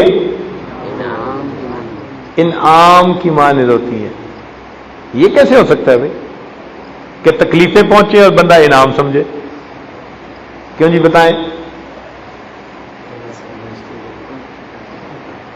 یہ کیسے ہو سکتا ہے کہ ادھر تکلیف پہنچی اور وہ بندہ اس کو انعام سمجھے؟ جی فرما رہے ہیں کہ یہ تکلیفیں دوست کو دوست کے قریب کرتے ہیں۔ اور بتائیں۔ ہاں اچھا جواب دیا، یہ انعام ملنے کا سبب ہوتی ہیں۔ اور بتائیں۔ ترقی کے اسباب ہیں، صبر کی توفیق ہوتی ہے اور ان اللہ مع الصابرین۔ ماشاءاللہ بڑے اچھے جواب دے رہے ہیں۔ اب اس کو ذرا ایک مثال سے سمجھیں تاکہ کلیئر ہو جائے کہ واقعی یہ انعام ہے۔ ایک بندہ تھا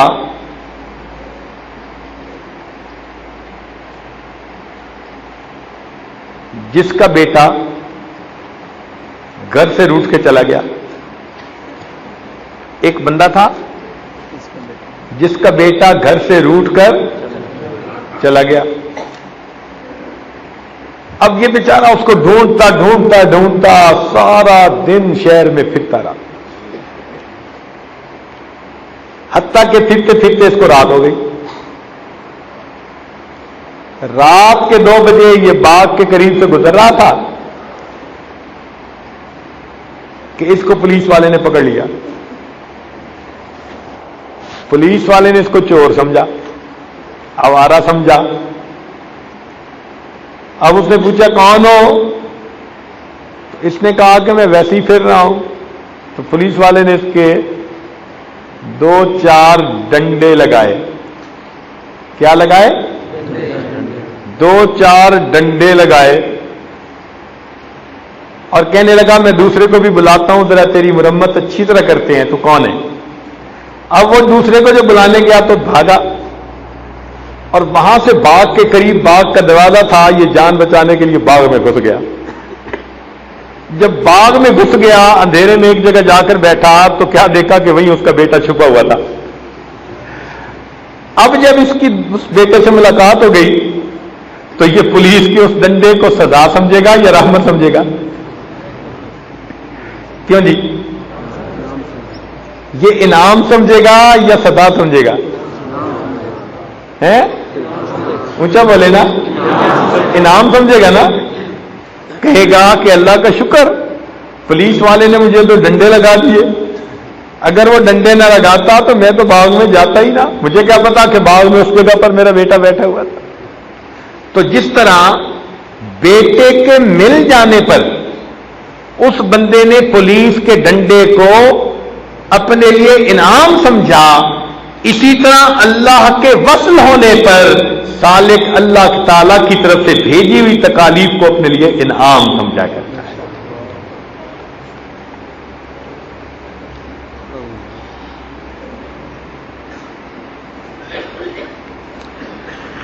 فرماتے ہیں 2 کاموں میں فرق نہ آئے تو کوئی غم نہیں، یعنی 2 باتیں غم کے قابل ہیں اگر ان میں فرق آ جائے۔ 2 باتوں میں فرق نہ آئے تو کوئی غم نہیں۔ کیا فرمایا؟ 2 باتوں میں فرق نہ آئے تو کوئی غم نہیں۔ اونچا بولیں۔ 2 باتوں میں فرق نہ آئے تو کوئی غم نہیں، ایک اتباع سنت، دوسرا محبت شیخ۔ ایک اتباع سنت اور دوسرا، اگر اتباع سنت میں کوئی فرق نہیں آیا اور محبت شیخ میں کوئی فرق نہیں آیا تو کیفیات ایسی ہیں یا تیسی ہیں، اس سے بندے کو قطعاً گھبرانے کی کوئی ضرورت نہیں۔ کیا ٹھوس بات کہی ہے۔ کہ دو چیزوں میں فرق نہ آئے تو کوئی غم نہیں. دو چیزوں میں فرق آ گیا یہ بڑے غم کی بات ہے. پھر اس کا مطلب ہے something is seriously wrong somewhere. دو باتوں میں فرق نہ آئے تو کوئی غم نہیں. دو باتوں میں فرق نہ آئے تو کوئی غم نہیں. ایک بات اتباع سنت اور دوسری بات محبت شیخ. اگر محبت شیخ میں کمی نہیں اور اتباع سنت میں کمی نہیں، فرماتے ہیں کچھ بھی ہو جائے سالک کو پرواہ کرنے کی کوئی ضرورت نہیں. بات کلیئر ہو گئی؟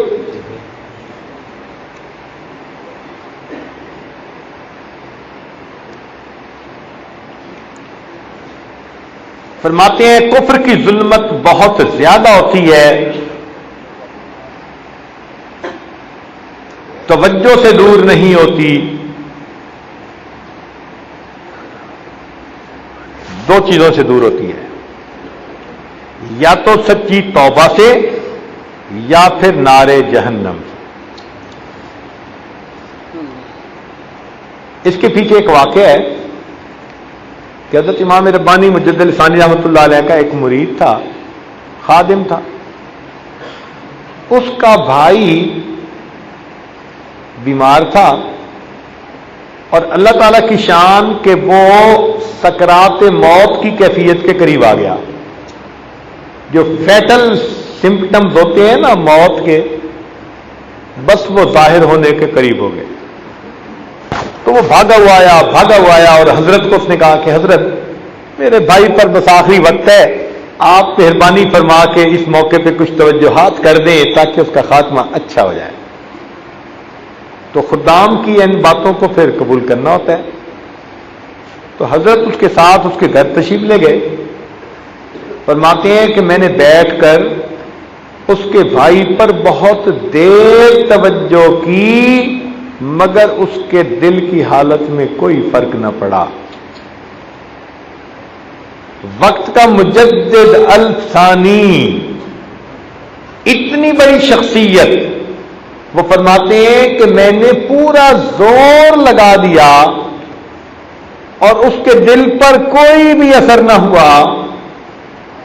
تو میں اللہ تعالیٰ کی طرف متوجہ ہوا کہ میرے مولا معاملہ کیا ہے.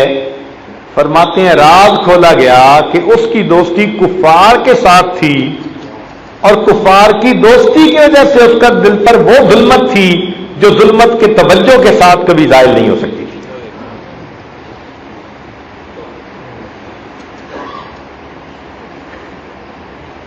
وہ ظلمت یا توبہ سے دھل سکتی ہے یا پھر بندے کے لیے نارے جہنم میں جانے سے دھل سکتی ہے.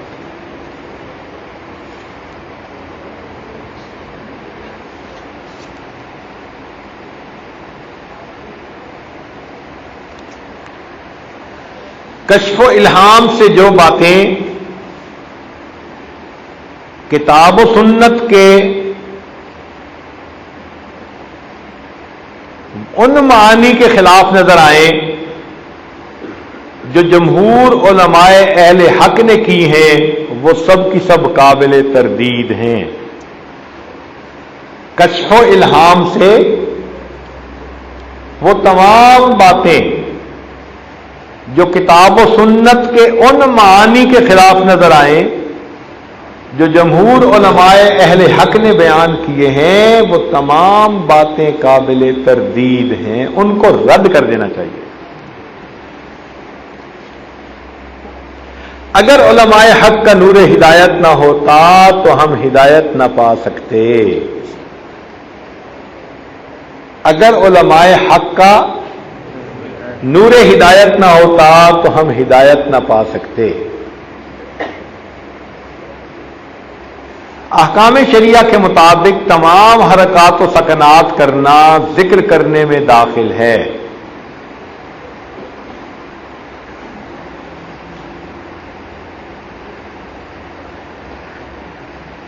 فرماتے ہیں حلت و حرمت کے معاملات میں صوفیہ کا قول معتبر نہیں. حلت و حرمت یعنی حلال اور حرام کے معاملے میں کیا بات فرما رہے ہیں؟ حلت و حرمت کے معاملات میں صوفیاء کا قول معتبر نہیں، ابو یوسف اور امام محمد کا قول معتبر ہے، نہ کہ ابو بکر شبلی اور ابو الحسن نوری کا۔ فرماتے ہیں جفائے محبوب وفائے محبوب سے زیادہ لذت بخش ہوتی ہے۔ جفائے محبوب وفائے محبوب سے زیادہ لذت بخش ہوتی ہے۔ جفائے محبوب وفائے محبوب سے زیادہ لذت بخش ہوتی ہے۔ اور فرماتے ہیں کہ بدعت دین کے حسن و کمال کی نفی ہوتی ہے۔ بدعت کیا چیز ہوتی ہے؟ دین کے حسن و کمال کی نفی ہوتی ہے۔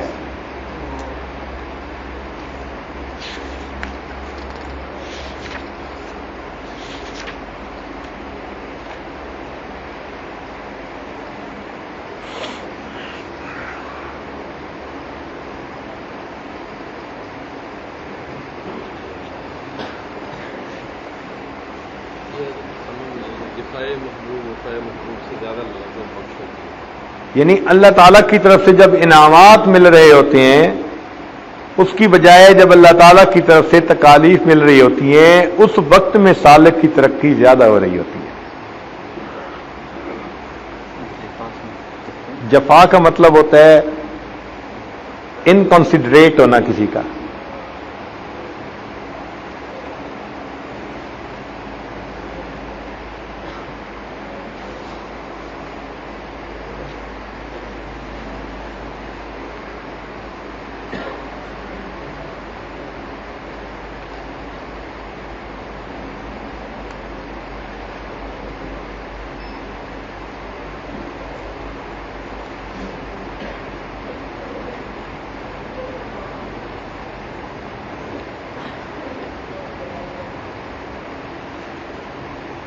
جی فرماتے ہیں عقل معاد۔ عقل معاد کسے کہتے ہیں؟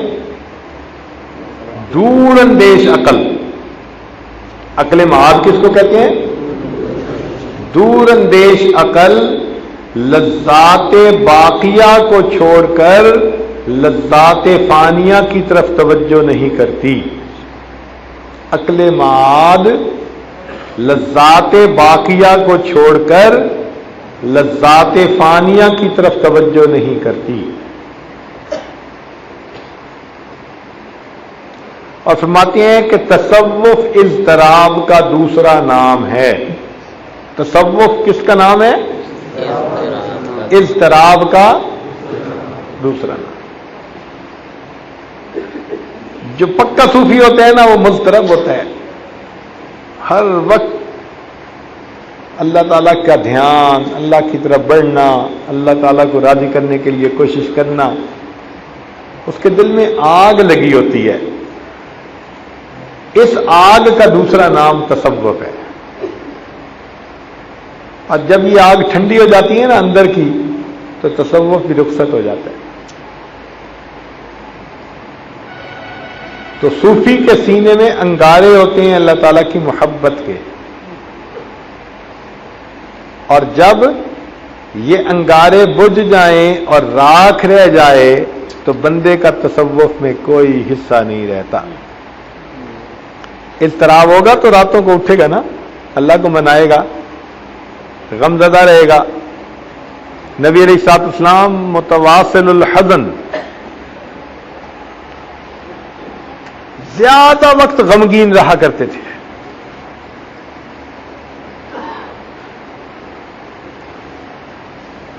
اور فرماتے ہیں کہ سید الطائفہ جنید بغدادی رحمۃ اللہ علیہ نے فرمایا کہ کامیابی کے سب راستے بند ہیں سوائے اس راستے پہ جن پر نبی علیہ الصلوۃ والسلام چلے ہیں۔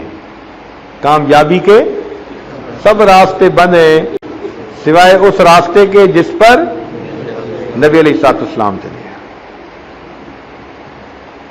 فرماتے ہیں ذکر و اذکار و افکار بے توسل سرکار دو عالم صلی اللہ علیہ وسلم کے غیر مفید ہیں.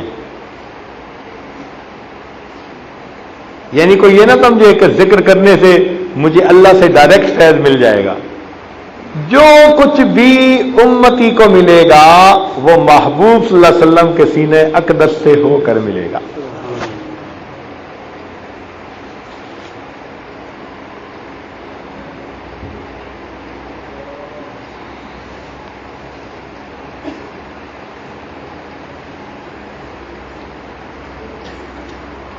شیخ ابو سعید ابو الخیر رحمۃ اللہ علیہ فرماتے تھے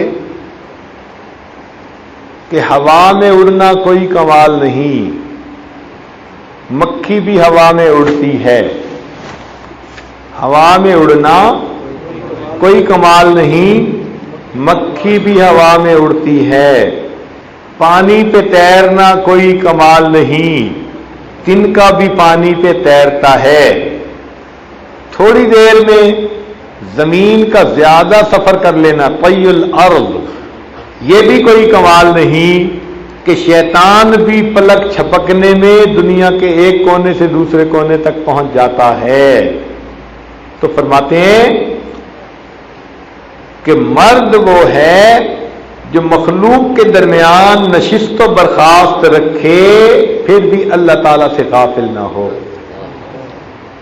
مرد کون ہے؟ ہوا میں اڑنے والا مرد نہیں، پانی پہ چلنے والا، یہ کوئی ایسی خاص باتیں نہیں. اصل بات کیا ہے؟ مرد وہ ہے کہ جو مخلوق کے درمیان نشست و برخاست رکھے اور پھر بھی اللہ تعالی سے ایک لمحہ کے لیے غافل نہ ہو.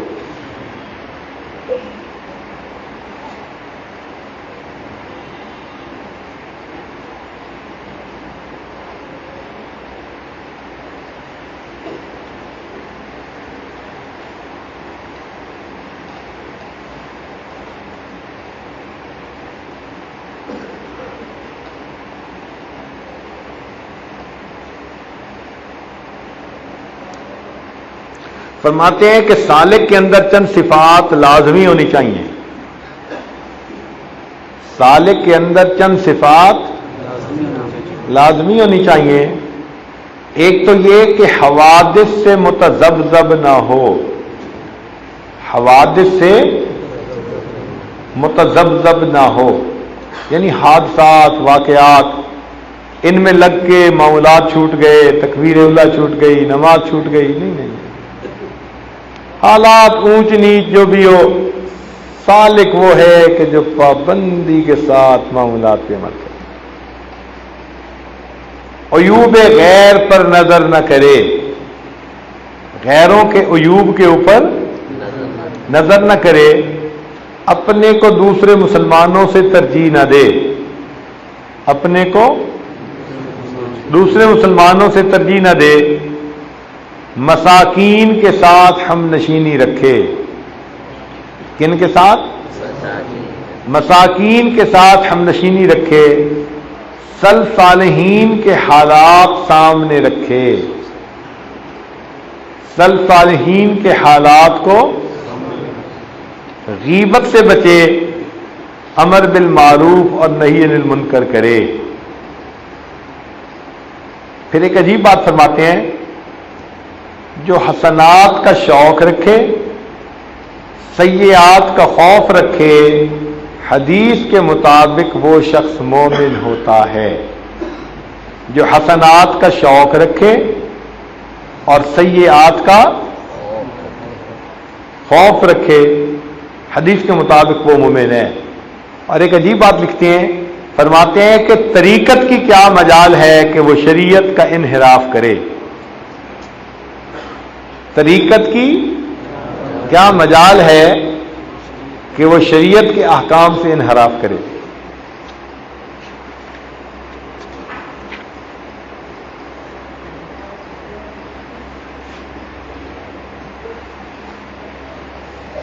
فرماتے ہیں لذت عبادت ایک عطیہ ہے. لذت عبادت ایک عطیہ ہے. تحصیل طاعات میں کوشش کریں. تحصیل طاعات سے کیا مراد؟ عبادت کرنے میں. عبادت کرنے میں کیا کریں؟ عبادت کرنے میں کیا کریں؟ اونچا بولیے. عبادت کرنے میں کیا کریں؟ تو عبادت کرنے میں کوشش کرتے رہیں مگر امید نجات اللہ تعالی کی رحمت سے وابستہ رکھیں. تو اطاعت کرتے رہیں، عبادت کرتے رہیں مگر نجات کی امید کس پر رکھیں؟ اللہ تعالی کی رحمت.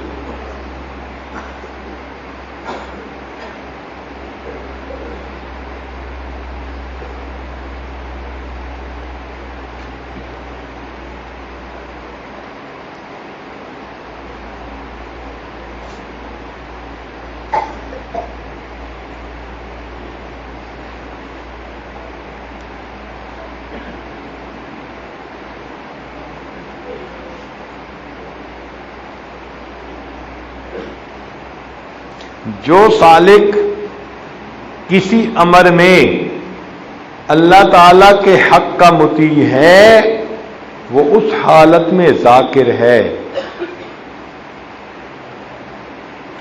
جو سالک کسی امر میں، کسی معاملے میں، کسی کام میں اللہ تعالی کے حق کا مطیع ہے تو اس کام کے دوران وہ ذاکر ہے. یعنی جتنی دیر میں کوئی بندہ شریعت کے مطابق کام کر رہا ہوتا ہے اتنی دیر وہ ذاکرین کی فہرست میں لکھا جاتا ہے.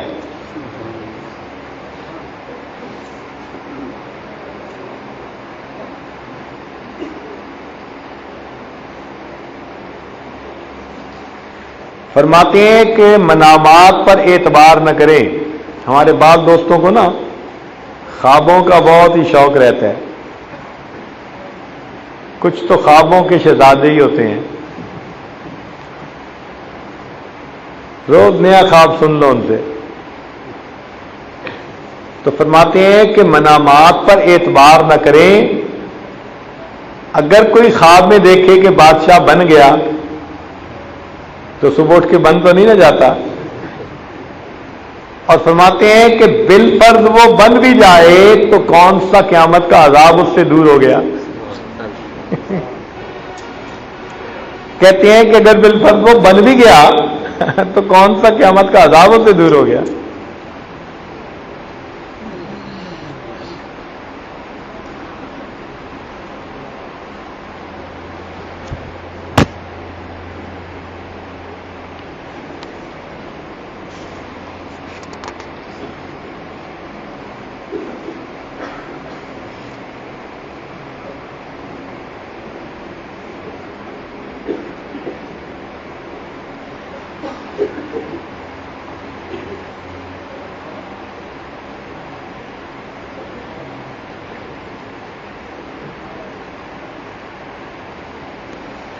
جب جنون طلب شعلہ زن ہوتا ہے تو زبان عذر بند ہو جاتی ہے.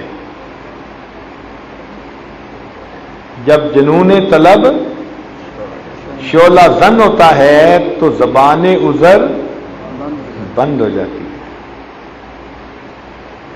پھر کوئی عذر نہیں بندہ کرتا.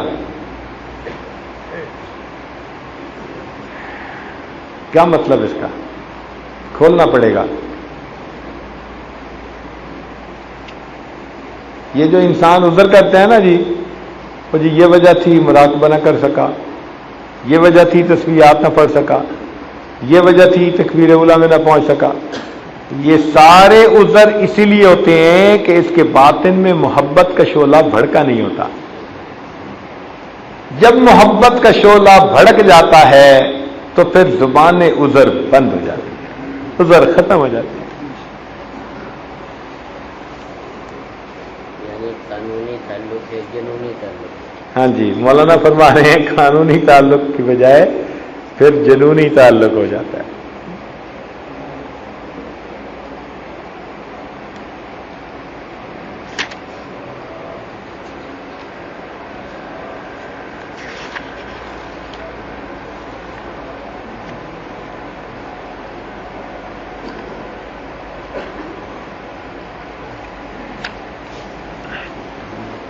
انفاس رحیمیہ سے کچھ ملفوظات ہیں. شاہ عبد الرحیم دہلوی شاہ عبداللہ مدثری رحمۃ اللہ کے جو والد گرامی تھے،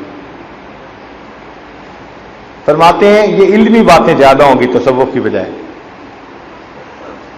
فرماتے ہیں کہ مجلس عام میں خلاف جمہور کوئی بات زبان پر نہ لاؤ اگرچہ فی نفس ہی صحیح ہو. مجلس عام میں خلاف جمہور کوئی بات زبان پر نہ لاؤ اگرچہ وہ بات فی نفس ہی صحیح ہو. اس لیے کہ عوام کا مجمع ہے، علماء کا نہیں ہے. عوام میں کوئی بات ایسی نہیں کرنی چاہیے جو جمہور علماء کی بات کے خلاف ہو.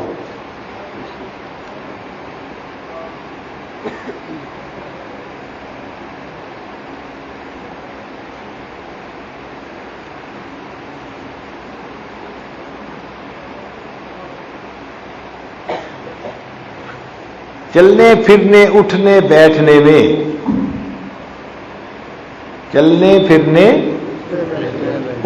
بیٹھنے میں تکلف کے ساتھ قوی لوگوں کا انداز اختیار کرنا چاہیے. قوی لوگوں کا یعنی تکلف بھی کرنا پڑے نا، تو چلنے پھرنے اٹھنے بیٹھنے میں بندے کو صحت مند نظر آنا چاہیے، بیمار نہیں نظر آنا چاہیے. اور کئی تو بیمار ہوتے بھی نہیں، تو لوگوں کو دیکھ کے کچھ کرنا شروع کر دیتے ہیں. تو فرماتے ہیں کہ چلنے پھرنے اٹھنے بیٹھنے میں بتکلف طاقتور لوگوں کا انداز اختیار کرنا چاہیے. ہمت کے ساتھ بھی اگر چلنا پڑے نا اپنی طبیعت کے خلاف، پھر بھی ایسے چلے کہ جیسے یہ بڑا قوی انسان ہے.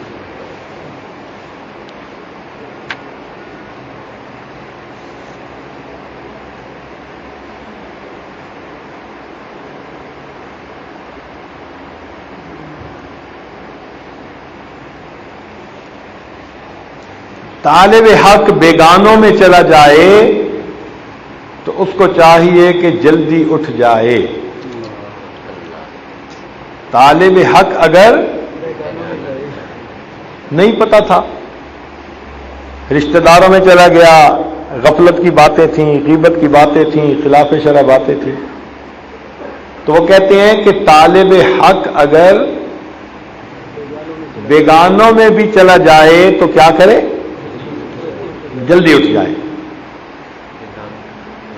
بیگانوں سے مراد جو نیکی والے نہ ہوں، دوسرے ذوق رکھنے والے.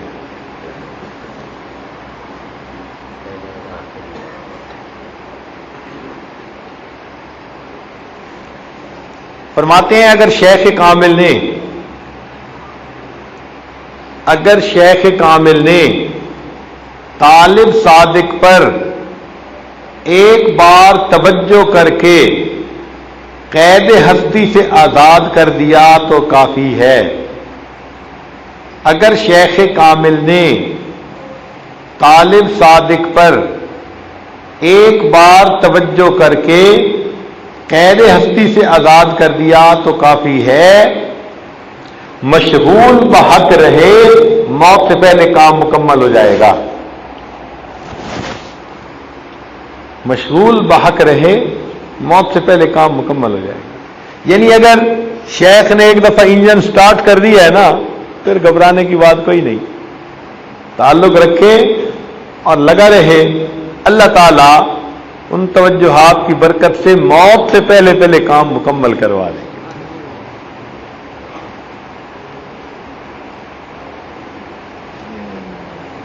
فرماتے ہیں سال ہا سال قبض کی کیفیت رہے تب بھی نا امید نہ ہو.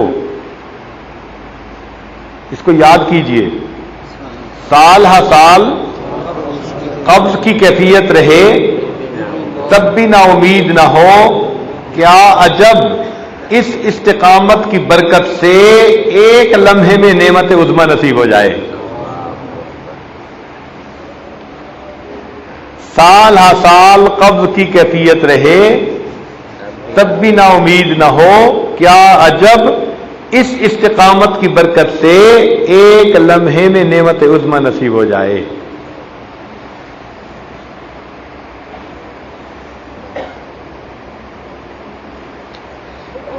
سالک ہر وقت اپنے آپ کو مبتدی سمجھے. سالک ہر وقت اپنے آپ کو پرائمری کا اسٹوڈنٹ سمجھے. سالک ہر وقت اپنے آپ کو مبتدی سمجھے. اشغال ایسے شوق سے کرے کہ جیسے ابھی حکم ملا ہے. اشغال ایسے شوق سے کرے کہ جیسے ابھی حکم ملا ہے.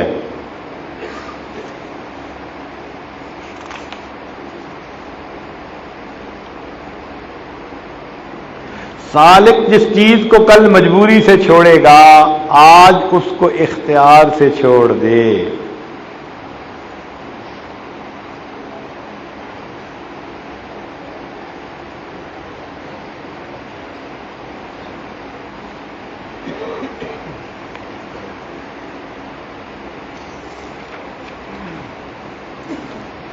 مقصود حاصل کرنے کے لیے اہل اللہ کے سامنے اپنے آپ کو مکمل سپرد کر دے. مقصود حاصل کرنے کے لیے اہل اللہ کے سامنے اپنے آپ کو سپرد کر دے.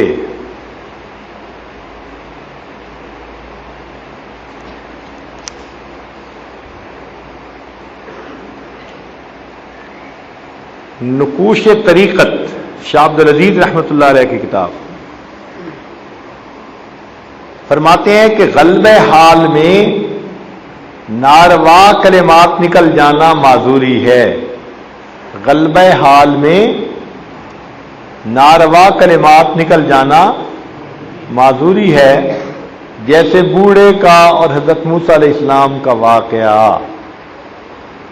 وہ بوڑھے کا واقعہ تھا نا جو کہہ رہا تھا اللہ مجھے پتہ چلا ہے آپ کی بیوی نہیں بچے نہیں, آپ میرے پاس آ جائیں میں کھانا کھلاؤں گا سر دھلاؤں گا کنگھی کروں گا.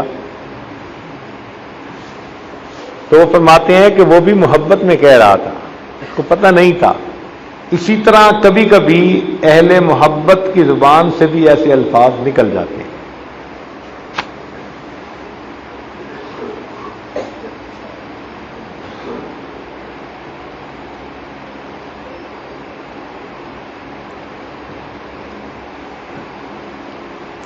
شیخ عبد القادر جیلانی رحمۃ اللہ علیہ کا ایک فرمان نقل کرتے ہیں. شیخ عبد القادر جیلانی رحمۃ اللہ علیہ کا فرمان نقل کرتے ہیں, ہے بہت ہی مزے کا, بہت ہی مزے کا. فرماتے ہیں کہ اسم اعظم اللہ ہے. کیا فرماتے ہیں؟ اور امام اعظم ابو حنیفہ رحمۃ اللہ علیہ کا بھی یہی مذہب تھا. وہ بھی فرماتے تھے کہ اسم اعظم اونچا بولیے, اسم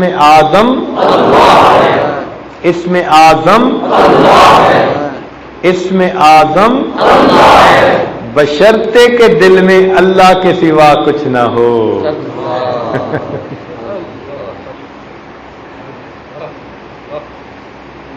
کیسی پیاری بات کہی ہے. وہ فرماتے ہیں کہ اسم اعظم اللہ ہے بشرطے کے دل میں اللہ کے سوا کچھ نہ ہو. ہمارا دل چونکہ غیر سے بھرا پڑا ہے اس لیے ہماری زبان سے اللہ کا لفظ نکلتا ہے تو اثر ہی کوئی نہیں ہوتا.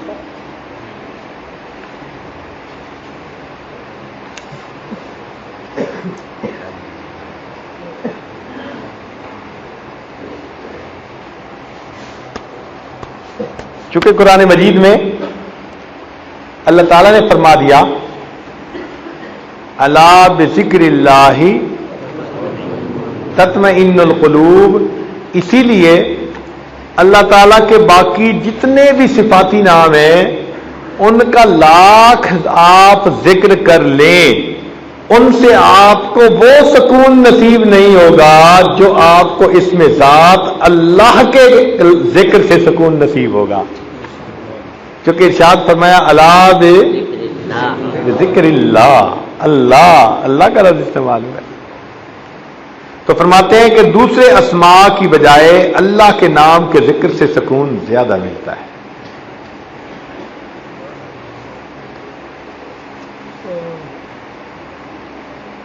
فرماتے ہیں کہ فنا اور بقا کا کمال یہ ہے کہ محبت کے ساتھ اتباع شریعت بھی نصیب ہو جائے.